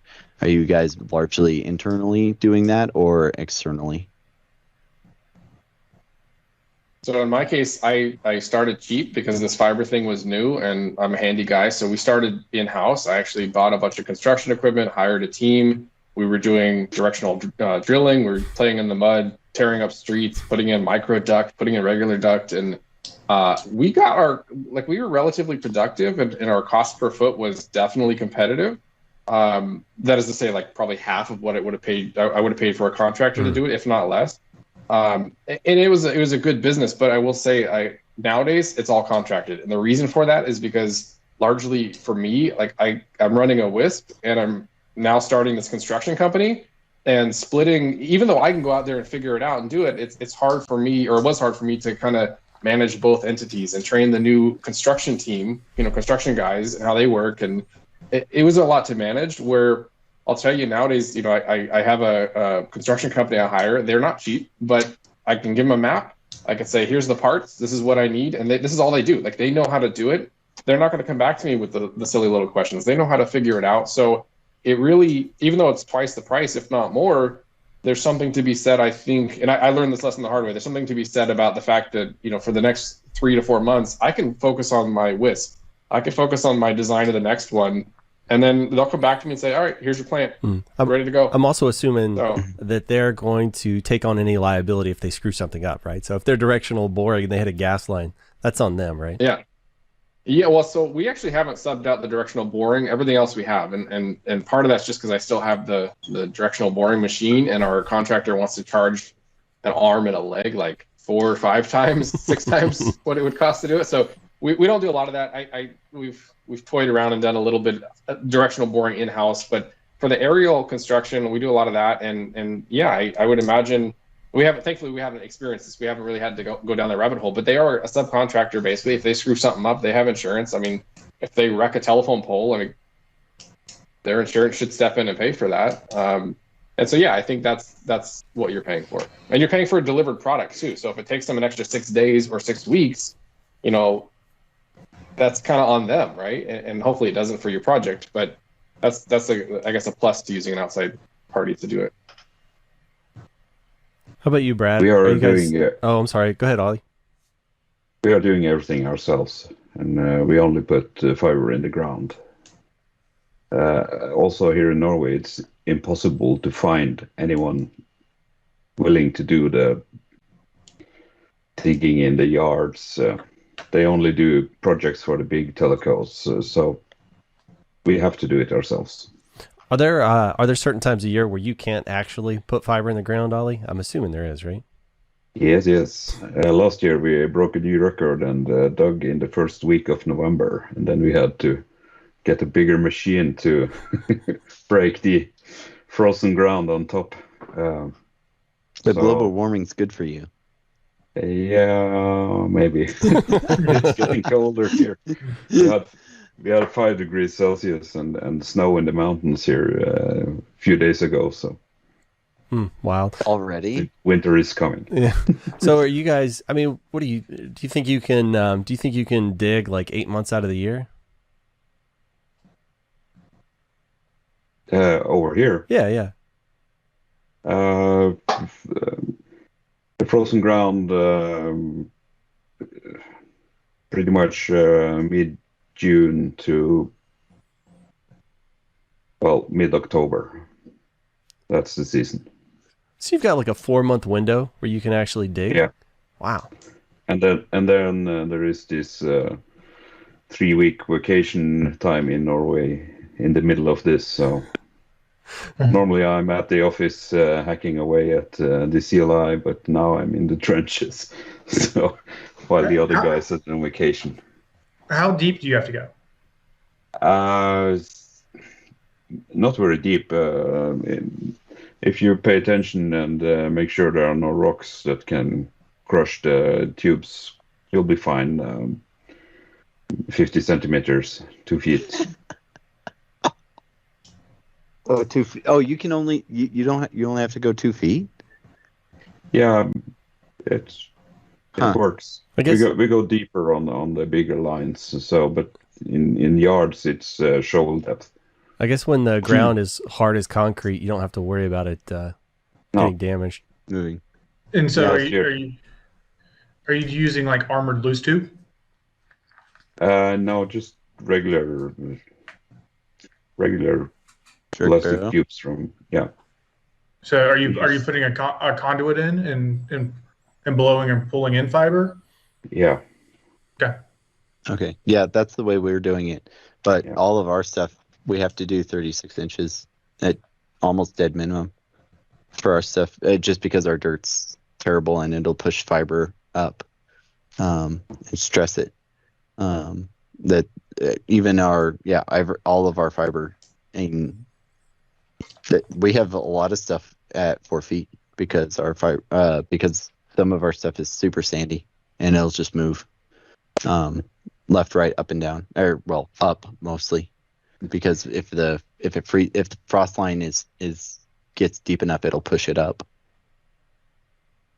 So do you mitigate that with just like slack loops and the volts and stuff like that, or are you? We go 6 feet down at some points, 7 feet. Yeah, is the only way you can practically mitigate it, because you can't just you can't push. If for a 2,000 foot run of conduit, you can't have enough slack in the conduit alone into a handhold to handle that. So you just have to go stupid deep, and handle that way. That's going to be terrible for repairs or accessing it if you ever need to open that up along the way.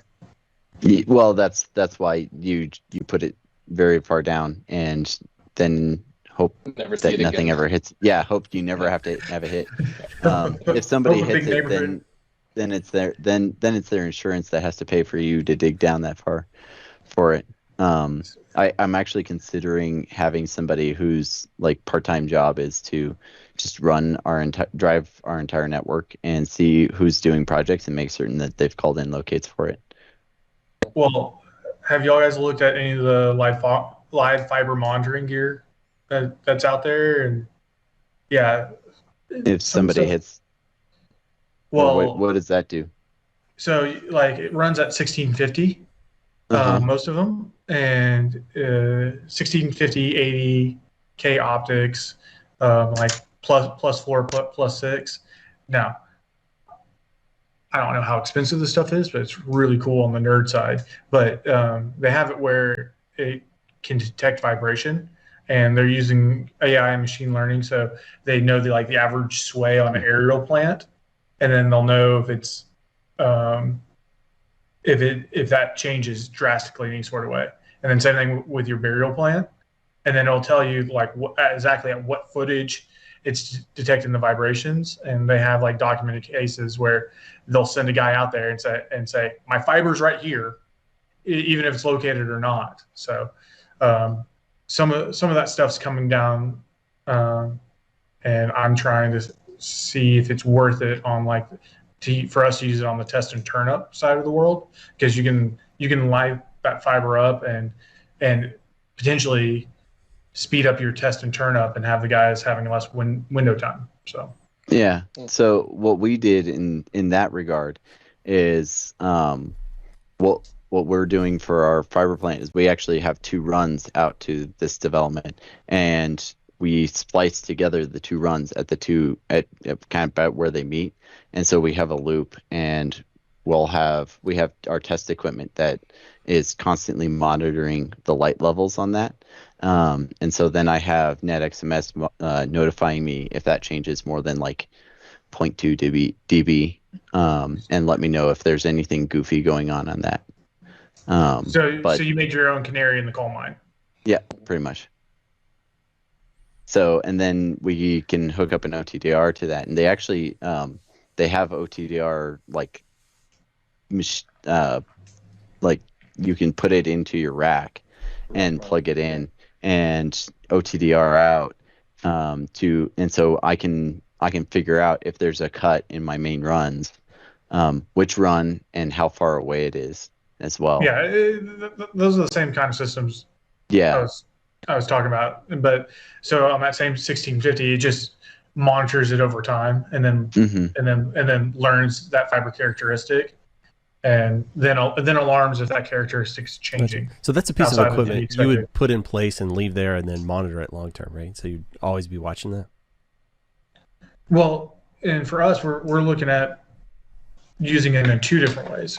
So instead of a linear plant, a ringed plant, and that's one thing we haven't brought up about PON. PON is linear by definition. Ethernet you can ring up, and so on the PON plant, it's when your splicers are going down, you can put a reflector at the back of it, so it's reflecting back. And as your splicer's going, he splices in that fiber, and then normally he would have to go drive to the end and run his test.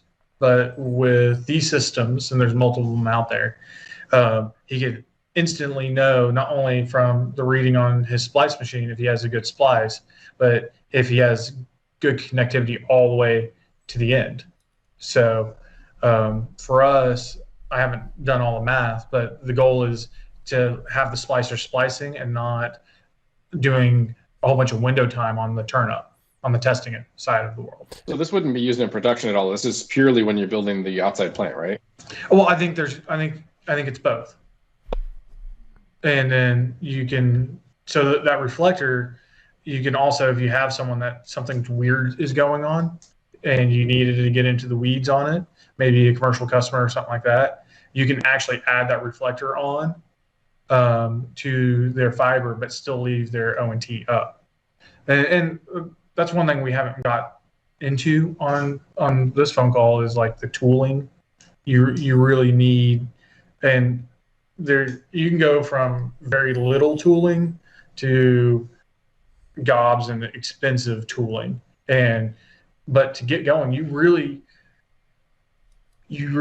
need the right tools, but you don't need very expensive and gobs of tools, in my opinion. So yeah, I would agree. Something I just want to clear this up before we move on to the tools part. You were saying that you put a reflector on the end. Does that reflect just that one frequency and then absorb everything else? It's reflecting that one frequency and then letting everything else pass through. All right, because I'm pretty like I'm pretty certain that in those networks you want to mitigate reflection as much as possible, right? So you would really only want that one frequency to come back. I mean, I guess in a live network, right? Yeah. Yeah. And but if you're not on the same frequency, it's just like wireless, and that it's not going to cause a problem there. All right, so tools. What's a must-have in your toolbox if you are going to be a GPON guy? A splicer, first off. Yeah. But Everybody's going to need a kit. splicer. You're going to need all the tools, all the various stripping tools, and just the basics to connect two pieces of glass together. Like that's just the first element. Yeah. Is anybody running mechanical splices? No. We have some mechanical connectors we've used in outage situations, like if it's raining. I remember one case, there's a drop cable to a customer's house, and it was raining. It was dark. It gets dark early. We went out there with a mechanical splice or a mechanical connector just because we happen to have them, and we like spliced it under. I don't remember exactly where it was, but just got it going so that we could leave. But in production, everything's spliced, and the loss on that is so much better than anything mechanical that I don't see why you would use it. The mechanical, that being.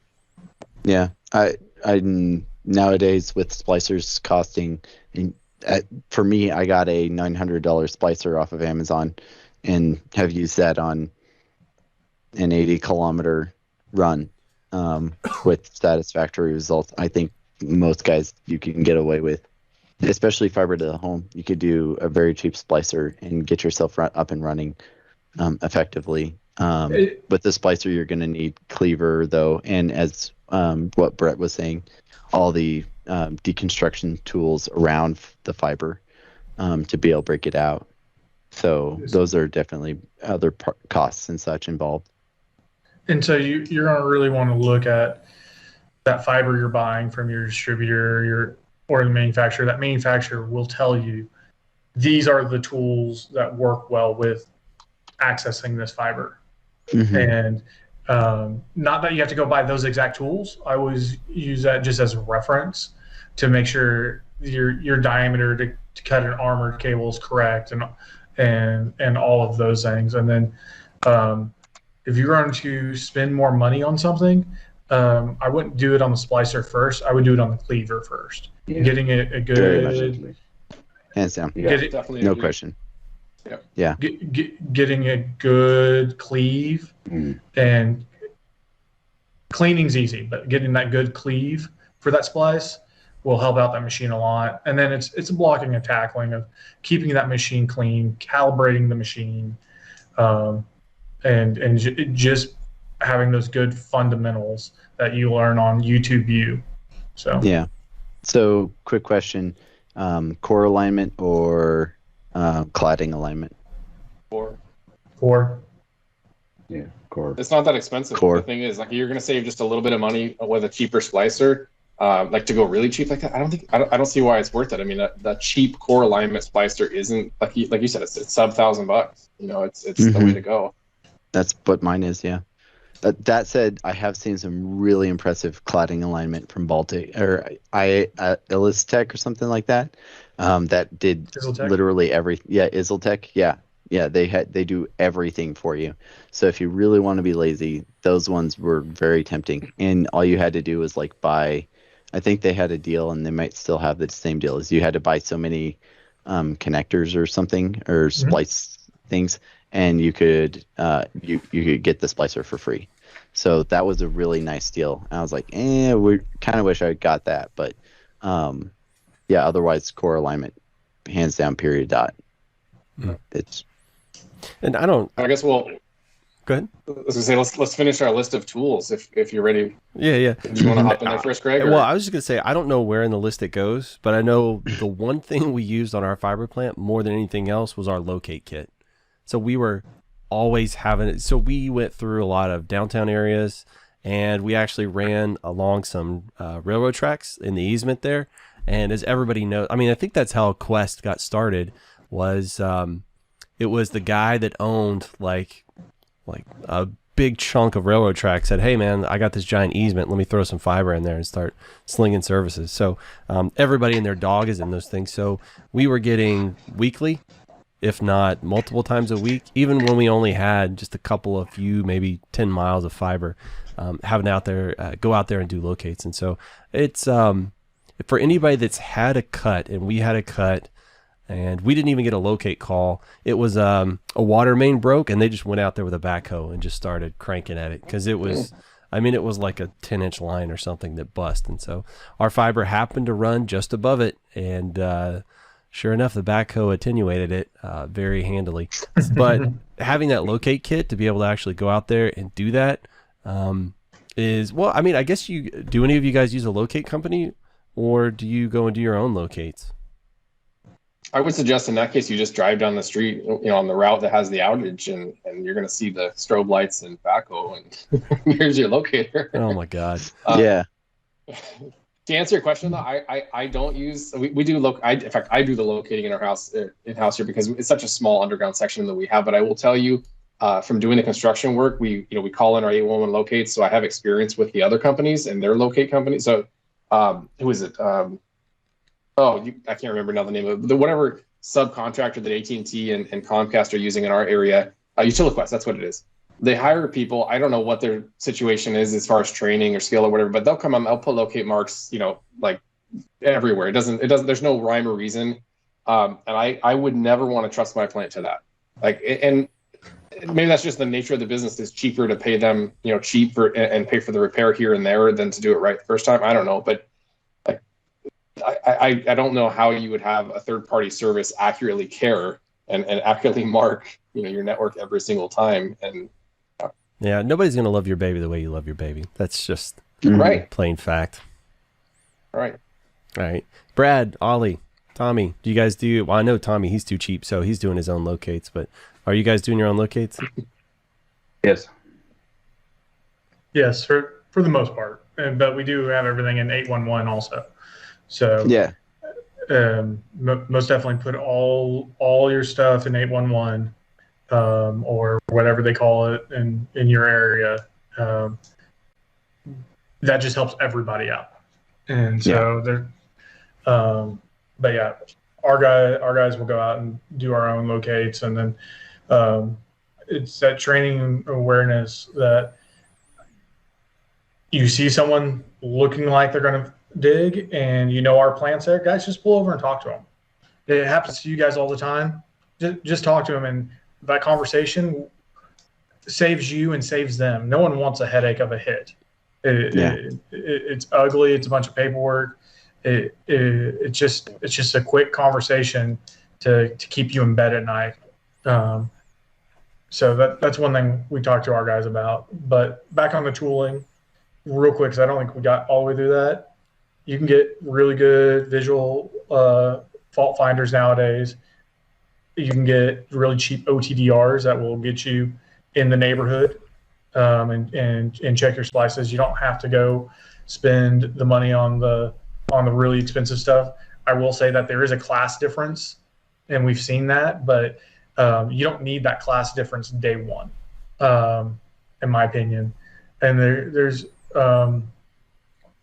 and then the live fiber monitoring tools, those are getting where you can get them for a reasonable cost. And so that just gives you guys and you a check whenever you're about ready to unplug a fiber to make sure that there's not traffic on it to test with. So I would always have those available to the guys, and then good light source, all of that stuff. So let's kind of run through those really quick. You were talking about VFLs or visual fault locators. That's just like a red laser you stick on a fiber, and then you can see if the light comes out at the end, or if there's a bend and you see it shooting out the side. Well, it's like, oh, there's my break.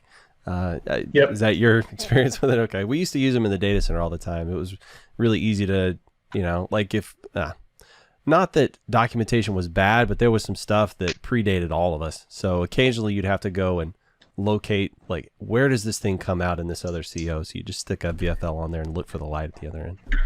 It's great for those. Go ahead. Real quick, I'll say it's great for those residential customers I was telling you guys about. When you go over there and they have an outage, you pull the modem, you stick a VFL on it, and you see the light flashing from behind the couch.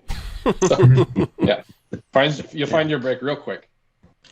It's also a lot more handy tool in an active E-plant because you have all those interfaces. You have a lot more interfaces you're dealing with. And so shooting light from the customer's house back to wherever your passive head end is, it's almost a have to have. And well, it's a have to have in my opinion, but have a really good one if you're going to do an active E-plant versus a PON plant. Most of the time you have the port lit up because it's serving more than just that one customer.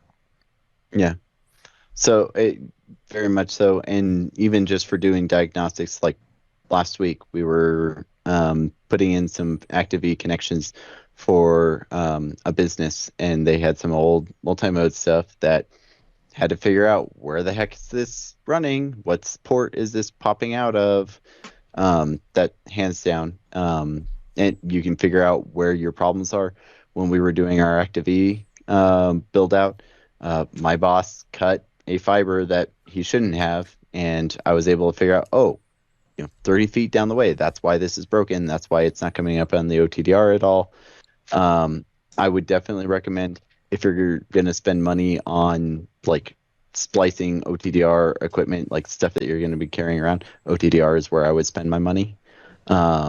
It's just so magical how much benefit you're going to get out of that. And the new cool OTDRs can tell you, like, this is a break, this is a bend, this is stuff like that. So you don't have to train somebody on that. I was literally able to take a kid who knew nothing about networking, new electronics, and could read a screen, and he was able to be like, okay, yes, this fiber is broken at this point, and that's a super beneficial. You don't have to do any of that, and training is expensive, so on big prices stuff, I'd say OTDR. But VFL, you can buy a VFL pen that you can hold in your shirt all day long. Oh, those are That's dirty. something I have in all of. Yeah, I'd have it. I have it in all of my guys' trucks. Okay. Now, So let's who are doing define fiber. OTDR. I think, and correct me if I'm wrong, it's optical time domain reflectometer. Does that sound right? Mm-hmm. Yep. So Sure. what it does I don't know. is, yeah.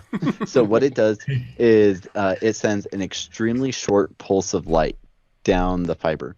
And fibers are not perfect. Nothing is perfect in this world, which makes it perfect for an OTDR. So those imperfections in the fiber are fairly consistent and predictable.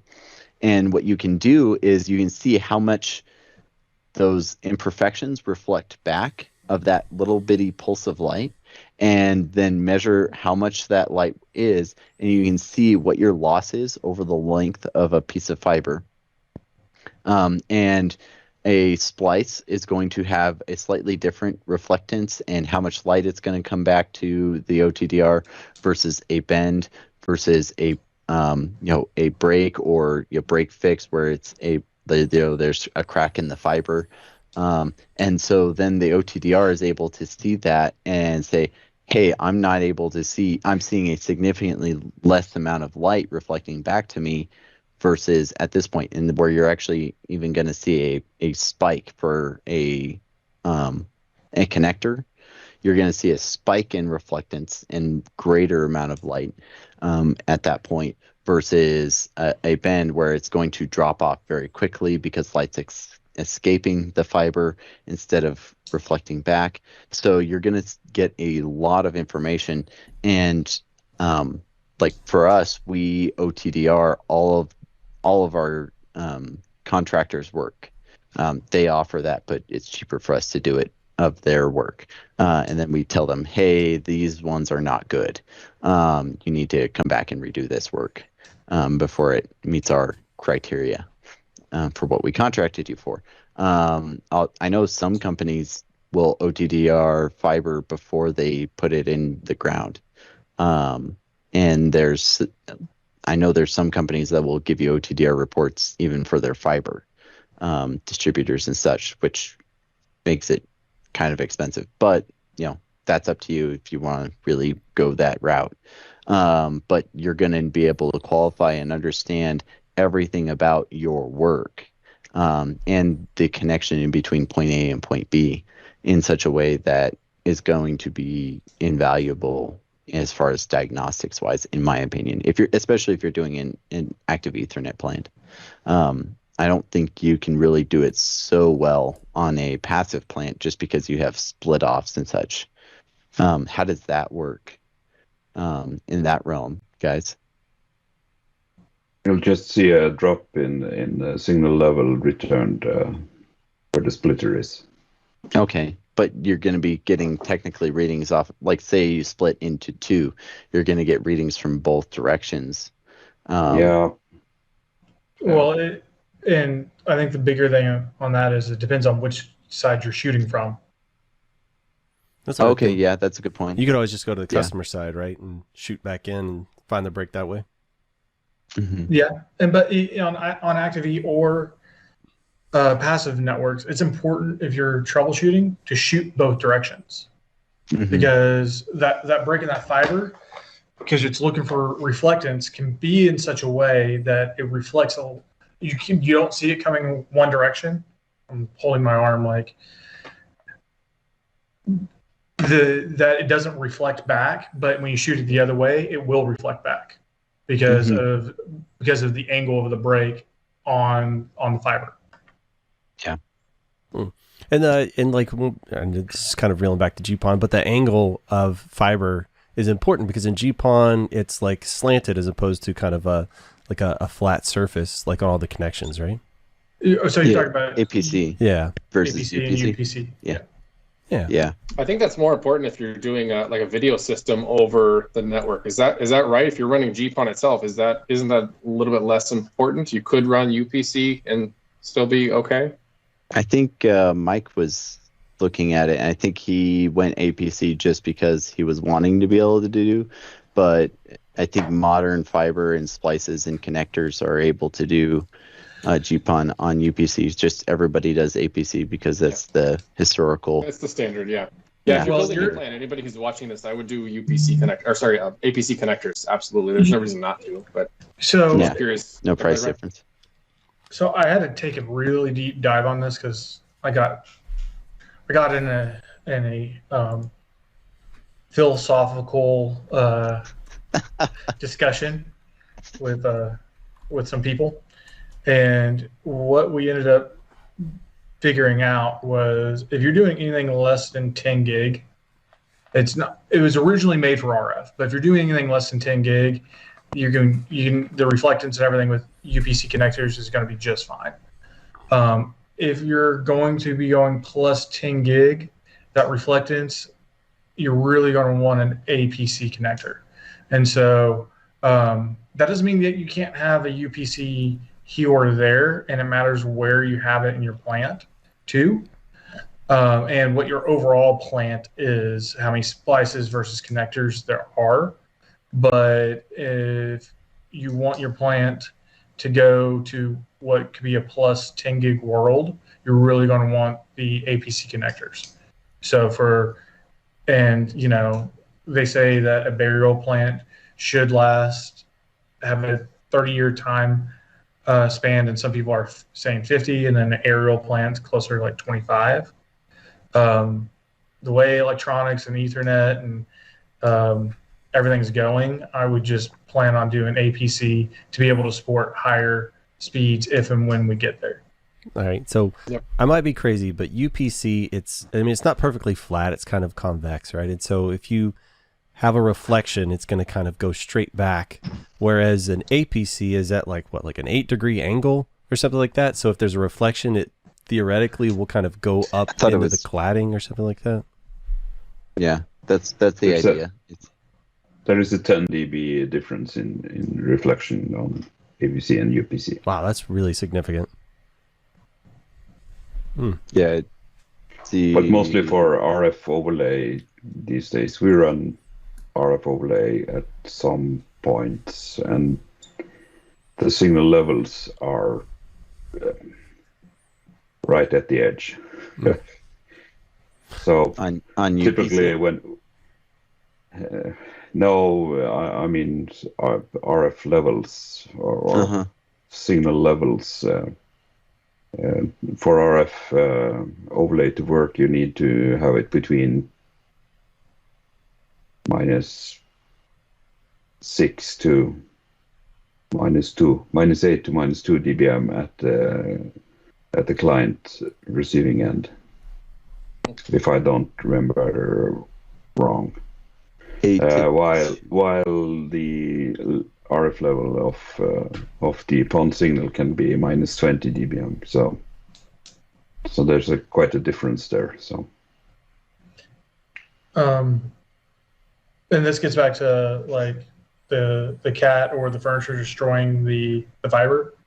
Yeah. Google Fiber actually went to UPC connectors inside for their ONTs that they get manufactured themselves, and they did that because they were finding that you can't buy really an APC patch cable at Best Buy. Right. And so people would destroy their fiber cable and then go plug UPC into their ONTs, and then it would work for a while because the laser biases would turn up, but then eventually the laser would burn itself out. So to mitigate that customer use case, they actually switched their ONTs over. I haven't seen any other manufacturer do that. And then they're handling the reflection by the other ways they handle their plant. So they've looked at it from end to end and decided it was worth it to make it easier on the customer side. So, yeah, that's cool. If you're doing indoor fiber. Yep. Right. Which is why I don't. All right, let's circle back around to the OTDR stuff. So whenever you're sticking an OTDR on there, right, you're sending that signal out, you're looking at it come back. There's multiple ways to interpret it. The old school way, I guess the systems would just produce like a graph, right? And as Tommy was saying, you'll see spikes on the graph. I have seen some of the newer stuff that changes that interface while they still have the graph, and you could switch over to it if you want. They really do have like these little magic boxes that pop up and say, hey, at X distance, we see this thing. And at Y distance, we see this thing. And it makes a pretty good estimated guess on what that thing is, whether it's a bend, whether it's like a patch panel or a break, right? It can kind of give you a decent indication of what you're seeing. So I think that's what Tommy was referring to, that they really have gotten to where even an idiot like me could pick up one of those and be able to kind of quickly understand what's happening. And as Brad said, if you go to either end of the fiber, say you've got a break somewhere, you shoot back, it should give you a decent indication of kind of where that issue is. And a lot of times that can help you determine who's going to go and fix it. So we had some fiber that went onto university property, and right as it crossed their property line, it became their fiber, even though it was ours that we stuck in the ground. And so we were able to see at OTDR like 200 foot past the property line. It was like, can you guys let us go over there and do it from the other side? And sure enough, it was like still in that same range, and they finally went out and they're like, oh yeah, we're doing some construction, and my bad. So that could be pretty interesting. Is the price difference between the old school graph only and the newer interfaces, is that kind of come closer to parity? Because it used to be like the fancy ones that would show you all of the easy to read stuff were pretty expensive comparatively. You can buy the used ones, the used fancy ones, at a pretty reasonable price. I think ours was under $3,000 used, and so I would say have something that can give you that, especially if you don't have a lot of experience reading those graphs. It just makes sense. But I'm pretty certain even the ones on Amazon were saying that they can tell you what certain things are. They have the ability to mark what various anomalies are on a graph. So I just bought one of those about 6 months ago. Those little $399 OTDRs on Amazon. I don't have another OTDR, and I didn't want to spend $3,000 or $5,000. They get really expensive really quick. So being cheap and just wanting to be able to shoot a circuit to see, okay, is it broken?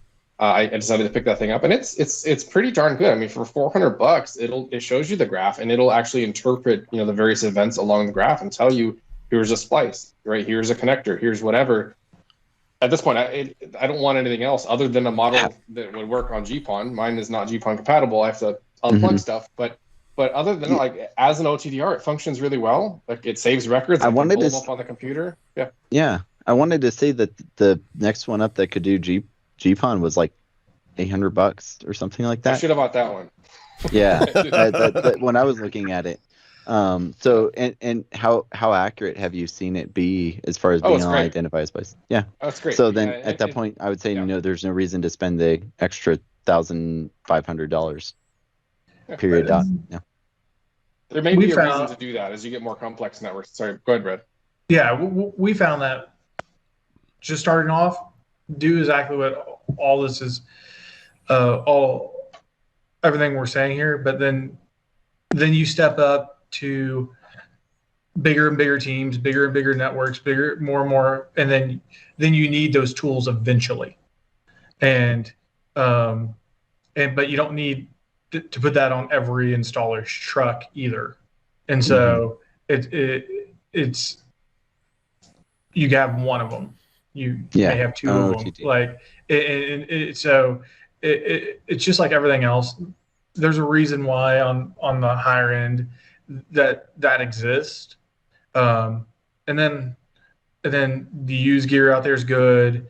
Keep your eye on stuff, and you can find really good deals out there too.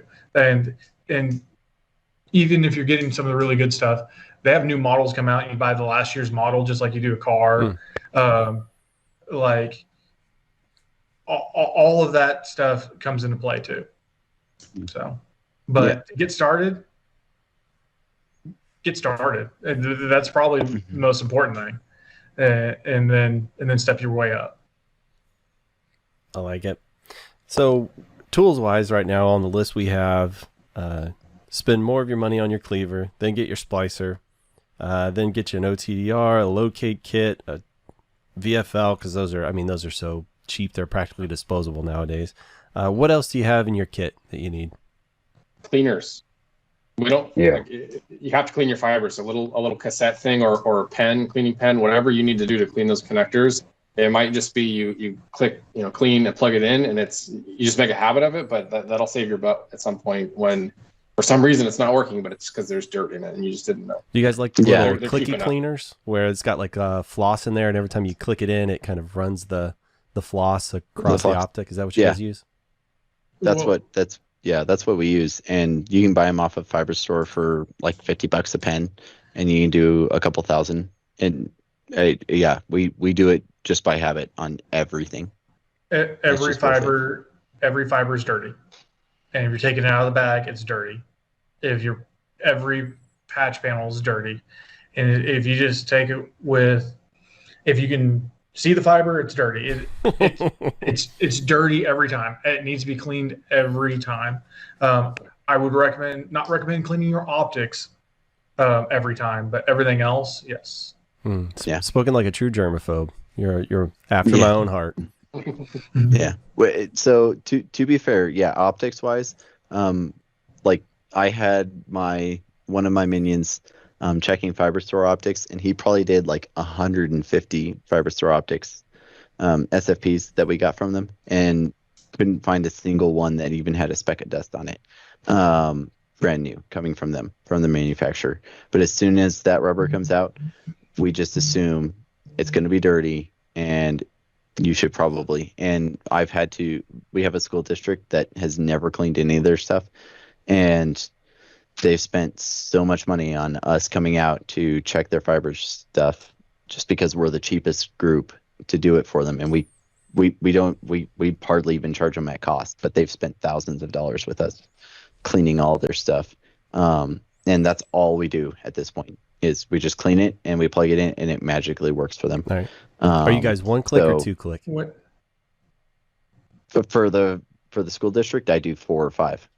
But for our stuff, 1. I didn't hear on the list a scope. Scope. There we are. You prefer that over Listerine? You use it a lot? Well, it's not a tool that you need to get going, but when you've had patch panels out there for a little while, and you start trying to troubleshoot those things that are just driving you nuts. Having a scope and actually being able to see the class, and then also as if you have any guys that are jamming like UPC optics into an APC receiver on your OTDR, it can break the glass on your OTDR and get you bad readings there. And that's so close to the launch. So it's one of those step up things that you're going to want after.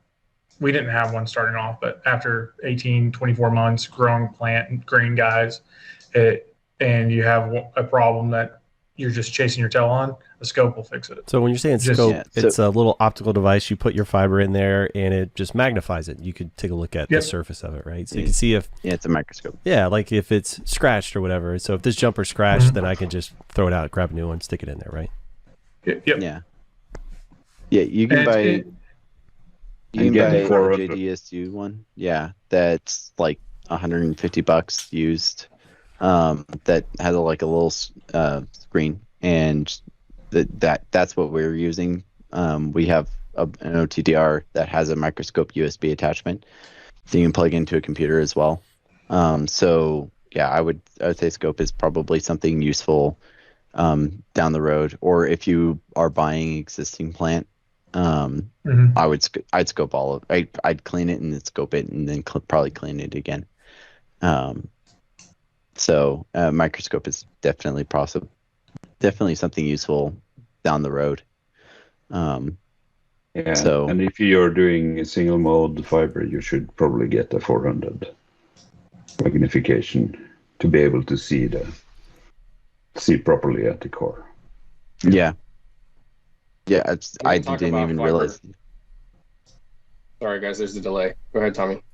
I didn't even realize that there were lower magnification scopes for fiber.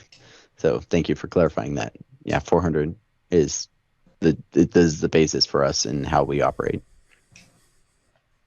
Just to add on to your comment, Ollie, we didn't touch on this in the group earlier, but for anybody who's starting with fiber, I would suggest not touching or not putting out multi-mode fiber. Everything is single mode these days in the PON network. In an Active E network, there's no reason to even consider multi-mode. I think, from my experience, it's cheap, probably cheaper, if not on par with single mode. Single mode goes long distances. That's the standard these days. Yeah, we use single mode in our data center or in our rack. Because single patch cables everywhere. Yeah. You can't mess it up. There's a place inside the data center where some really big optics get a lot cheaper with multi-mode. But that's the only place we're using. Otherwise, we're single mode, especially everything in the plant. Yeah. Bend intensive G 657.A2, I think is what all the stuff we're putting out there. Don't know that exactly, but I can look it back up. So yeah, bend insensitive single mode fiber is what we run, and we just run single mode for everything. So then it's simpler. We have 2 spots in our network because there was existing plant of multi mode, and it's cheaper to just buy the optics than to replace everything. But if we ever get the opportunity, we're just replacing the multi mode plant. For single mode. We usually only see it a lot in data centers inside of individual racks. So you're aggregating a ton of fiber channel, or just your servers are pulling down to an aggregation point in a single rack. That's where we'd always see the multi-mode used.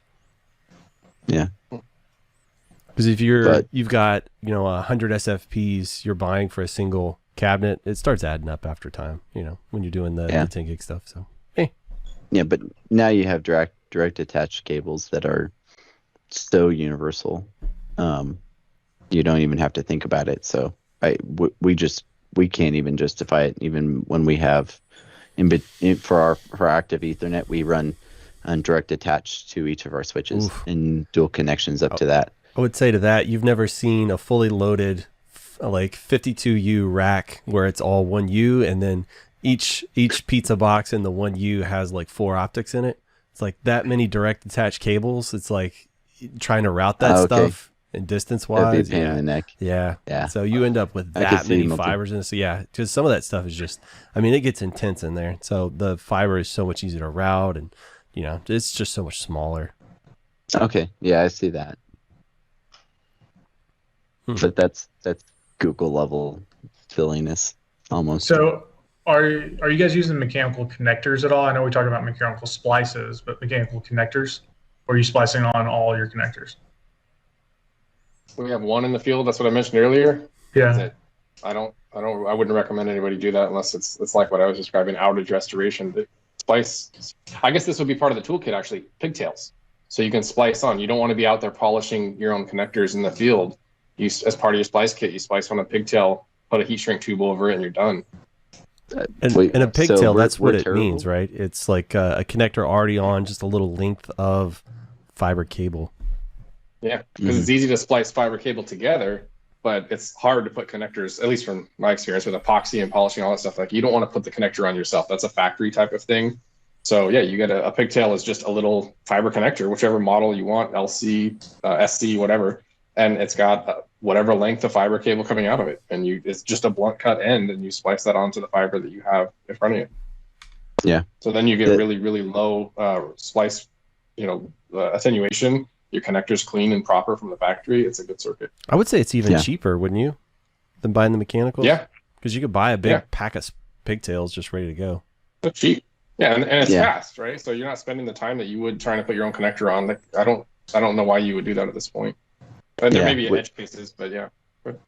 Well, we us, do mechanical connectors for installs, and they have a 10-year warranty. You need to make sure you're using the right drop cable. So it has 900 microns instead of 250, so it actually has more of that cladding to bite onto. And we've had good success with that so far. We did start off doing all splice on, but getting splicers in every installer's van, and then the training of the cleaning, the calibrating of all that. As we started to scale up, we actually saw more problems with reflectance on splice on than we did mechanicals. And so with the mechanical quick connects, and I'm talking about the dry ones, not the epoxy ones, what we found is it's kind of like cramping down an RJ45 for the first time. Like, it takes a while, and we plan on burning through tens of connectors in training, so the guys get used to cleaving the right links to get that good connection on both sides. And then we did find a big difference between 900 micron and 250 micron. So do your mechanical splices, do they go into a tool and then it twists, or does it actually crimp, like you said? Well, we're talking about connectors, not splices. Right. Yeah, because I've seen connectors where they go into like a little tool, and you slide the fiber in, and then you kind of twist it, and it like there's a little snap, and I guess it's locked in place. Is that kind of how it works? The ones that the guys really like right now, it's all off the connector, and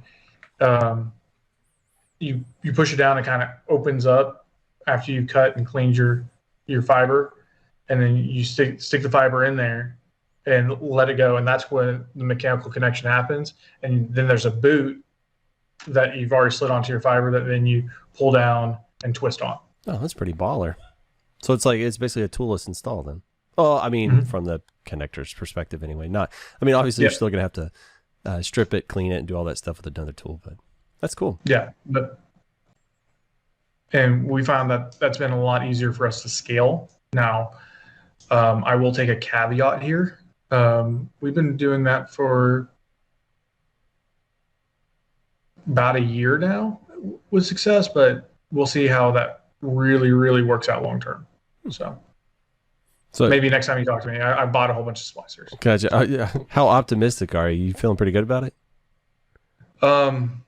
I have a written down warranty, so if it goes bad for me, it goes bad for somebody else. So you got an Hopefully the insurance warranty covers plan. labor too. Yeah. So That's cool. So in our case, I haven't come across this myself just because we decided we actually were hard splicing drops and for our underground network, but nowadays we're doing mostly aerial and everything's pre-connectorized. So I buy 100 foot, 200 foot, 300 foot, 400 foot, 500 foot drop cables, and the guys just choose the drop depending on the install they're going to. It costs more money, but the thing is they can get the install done quicker. You're not pulling out a splicer. You're not cutting glass and plastic. You're not doing any of that stuff. It's just, can you run a cable and plug it in? Cool. And there's something to be said for it as far as scaling the business and doing more installs per day. And, you know, for the guys, they can focus on that and not then have to go into the semi-clean environment of, you know, slicing basically, and then go into the dirty environment of drilling into a wall. It kind of simplifies things. And I think it's not a one size fit all. It's 5 size fits all. But I think when you have a pretty standardized plant, having a pre-connectorized drop cable system, it really makes it simple and easy for the guys to install. I know in all of my data centers, well, like inside of my MDs, really, if I'm running anything indoors, I always get pre-term armored fiber and just have either electricians or low voltage guys run that stuff, because it's tough as nails and it's already ready to go, and there's a sock and it's protected over the connectors, and then once they get it where it needs to, I just unwind that and then pop it into my patch panels. I'm good to go. Yeah, for us, we're buying 1 meter patch cables, and then we cut them in half, which is terribly not scalable. But that's been working for us. You cut it and you have to cleave it and splice it and all that. So yeah, it definitely slows us down on that side.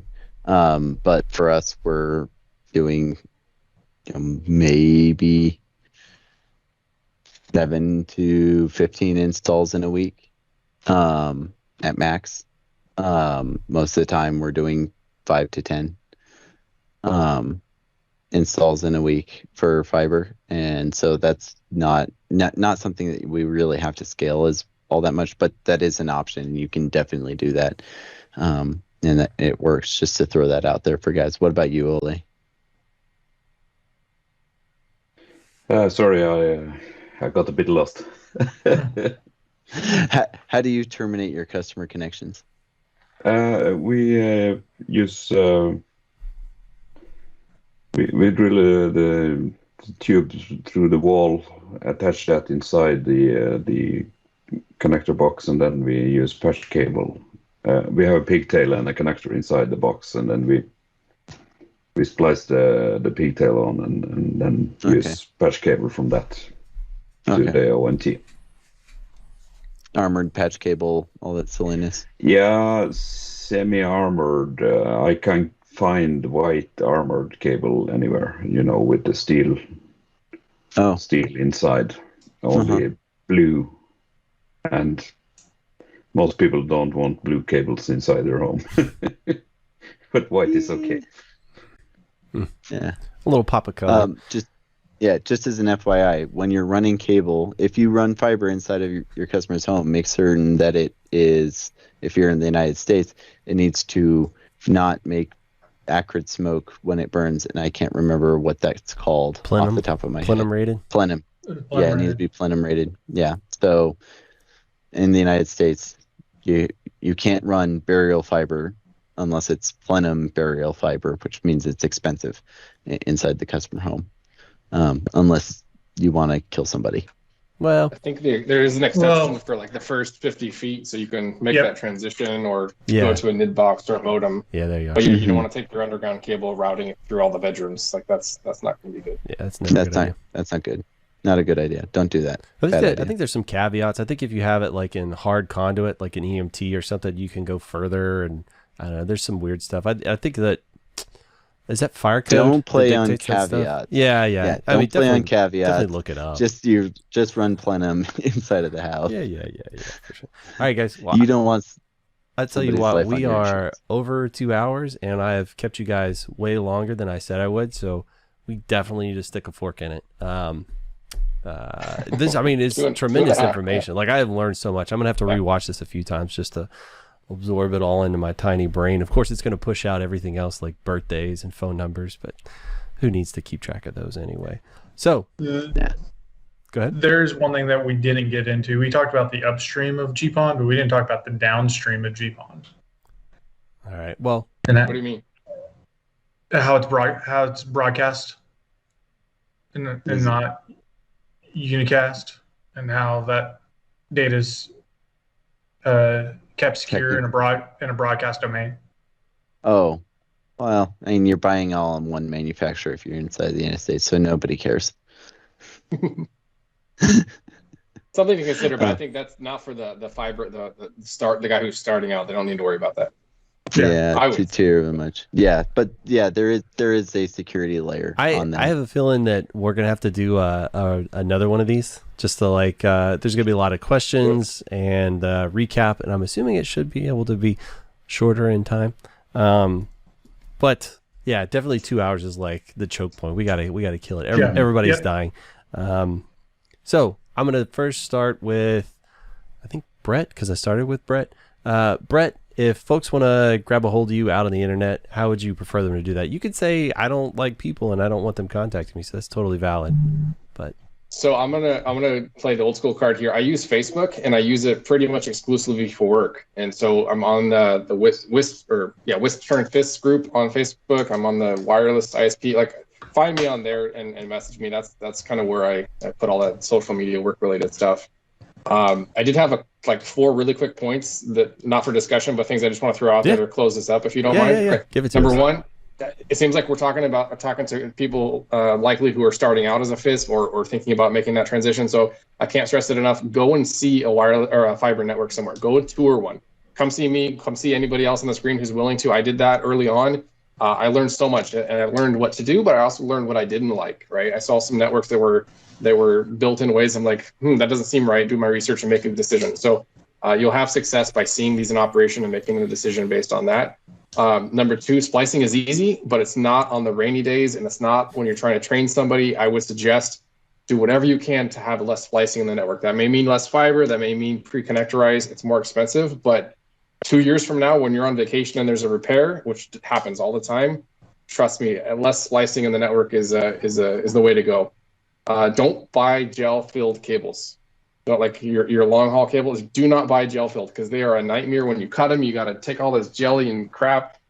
Friends don't let friends buy gel-filled fiber cables, so stay away from that. And the last thing I'll just say, start small, get your hands on it, and you're going to learn. Leave in your first installs, leave some room for error, so you can mess it up safely and not have people pissed off at you, and you'll learn. You'll see what works, and then you can scale it from there. Rock and roll. All right, Brad, Ferguson, if you want folks to get a hold of you out on the internet and any additional tips you may have, what methods would those be? Facebook, same way, or you can hit me up on LinkedIn. Either way there is probably the easiest. Tips, first, don't be scared. Just jump into it is what I would say. A diagram and a plan and pictures are all your best friend. So just diagram your network, take pictures of it as you go. And then the third thing is there is such thing as too much slack and not enough slack. So just think about how much slack you leave there. Too much becomes a mess. Not enough is even a bigger problem. So. All right, excellent. Ollie, our resident Norwegian, if folks wanted to get a hold of you out on the internet, and if you had any additional tips, what would those things be? Well, I'm on the Little Brother WISP Slack group, and that's probably the easiest place to find me. Right. My tips would be read the instruction manuals for the splice boxes.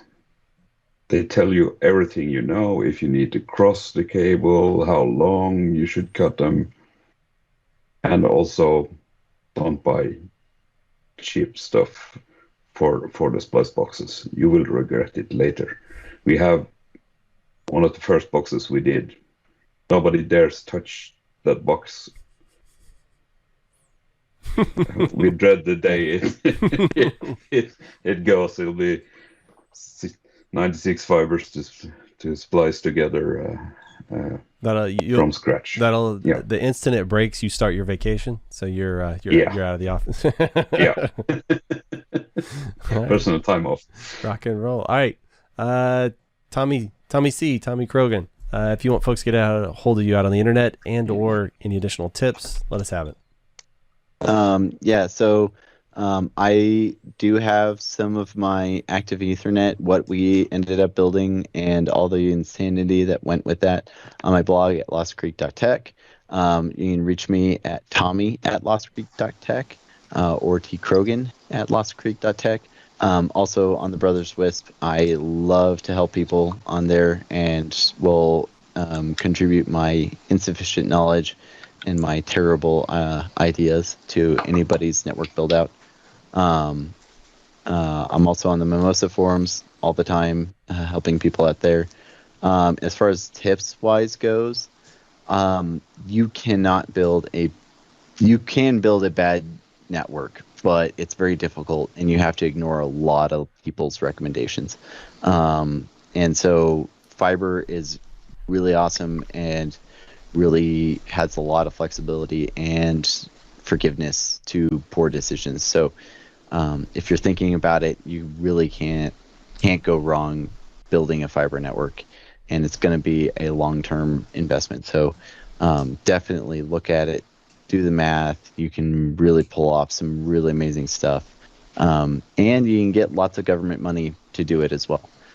So those are some really big things to just consider and work on. Build, and it's the future, and it's where a lot of people are pushing, and you're going to be able to do a lot more on it than you can do on other technologies.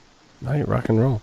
If you guys want to find me, I'm Greg at gregsoul.com. You can email me. You can hit my blog, gregsoul.com, where I very regularly-ish blog. I mean, it comes and goes. It's all cyclical.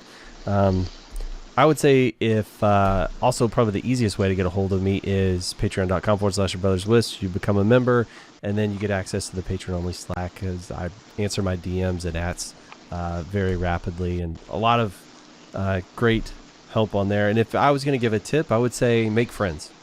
To be honest, that's probably number one. And ask questions.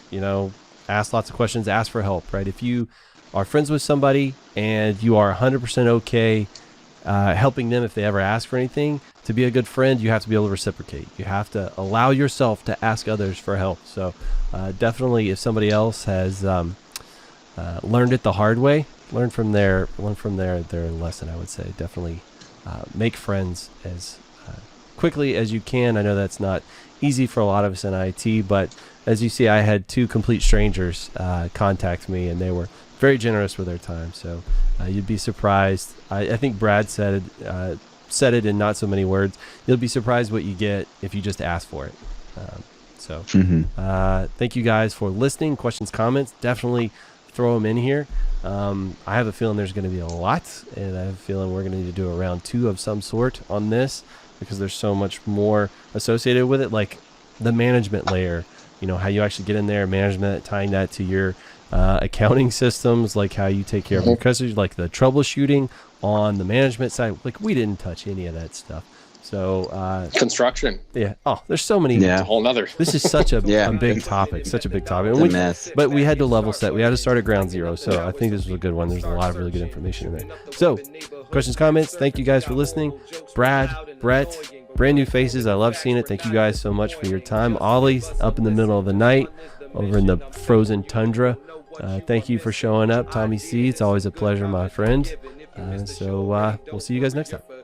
And now is where I hit stop on all the recordings, and I leave this in it because I know it aggravates Tommy when I say that I'm clicking stop.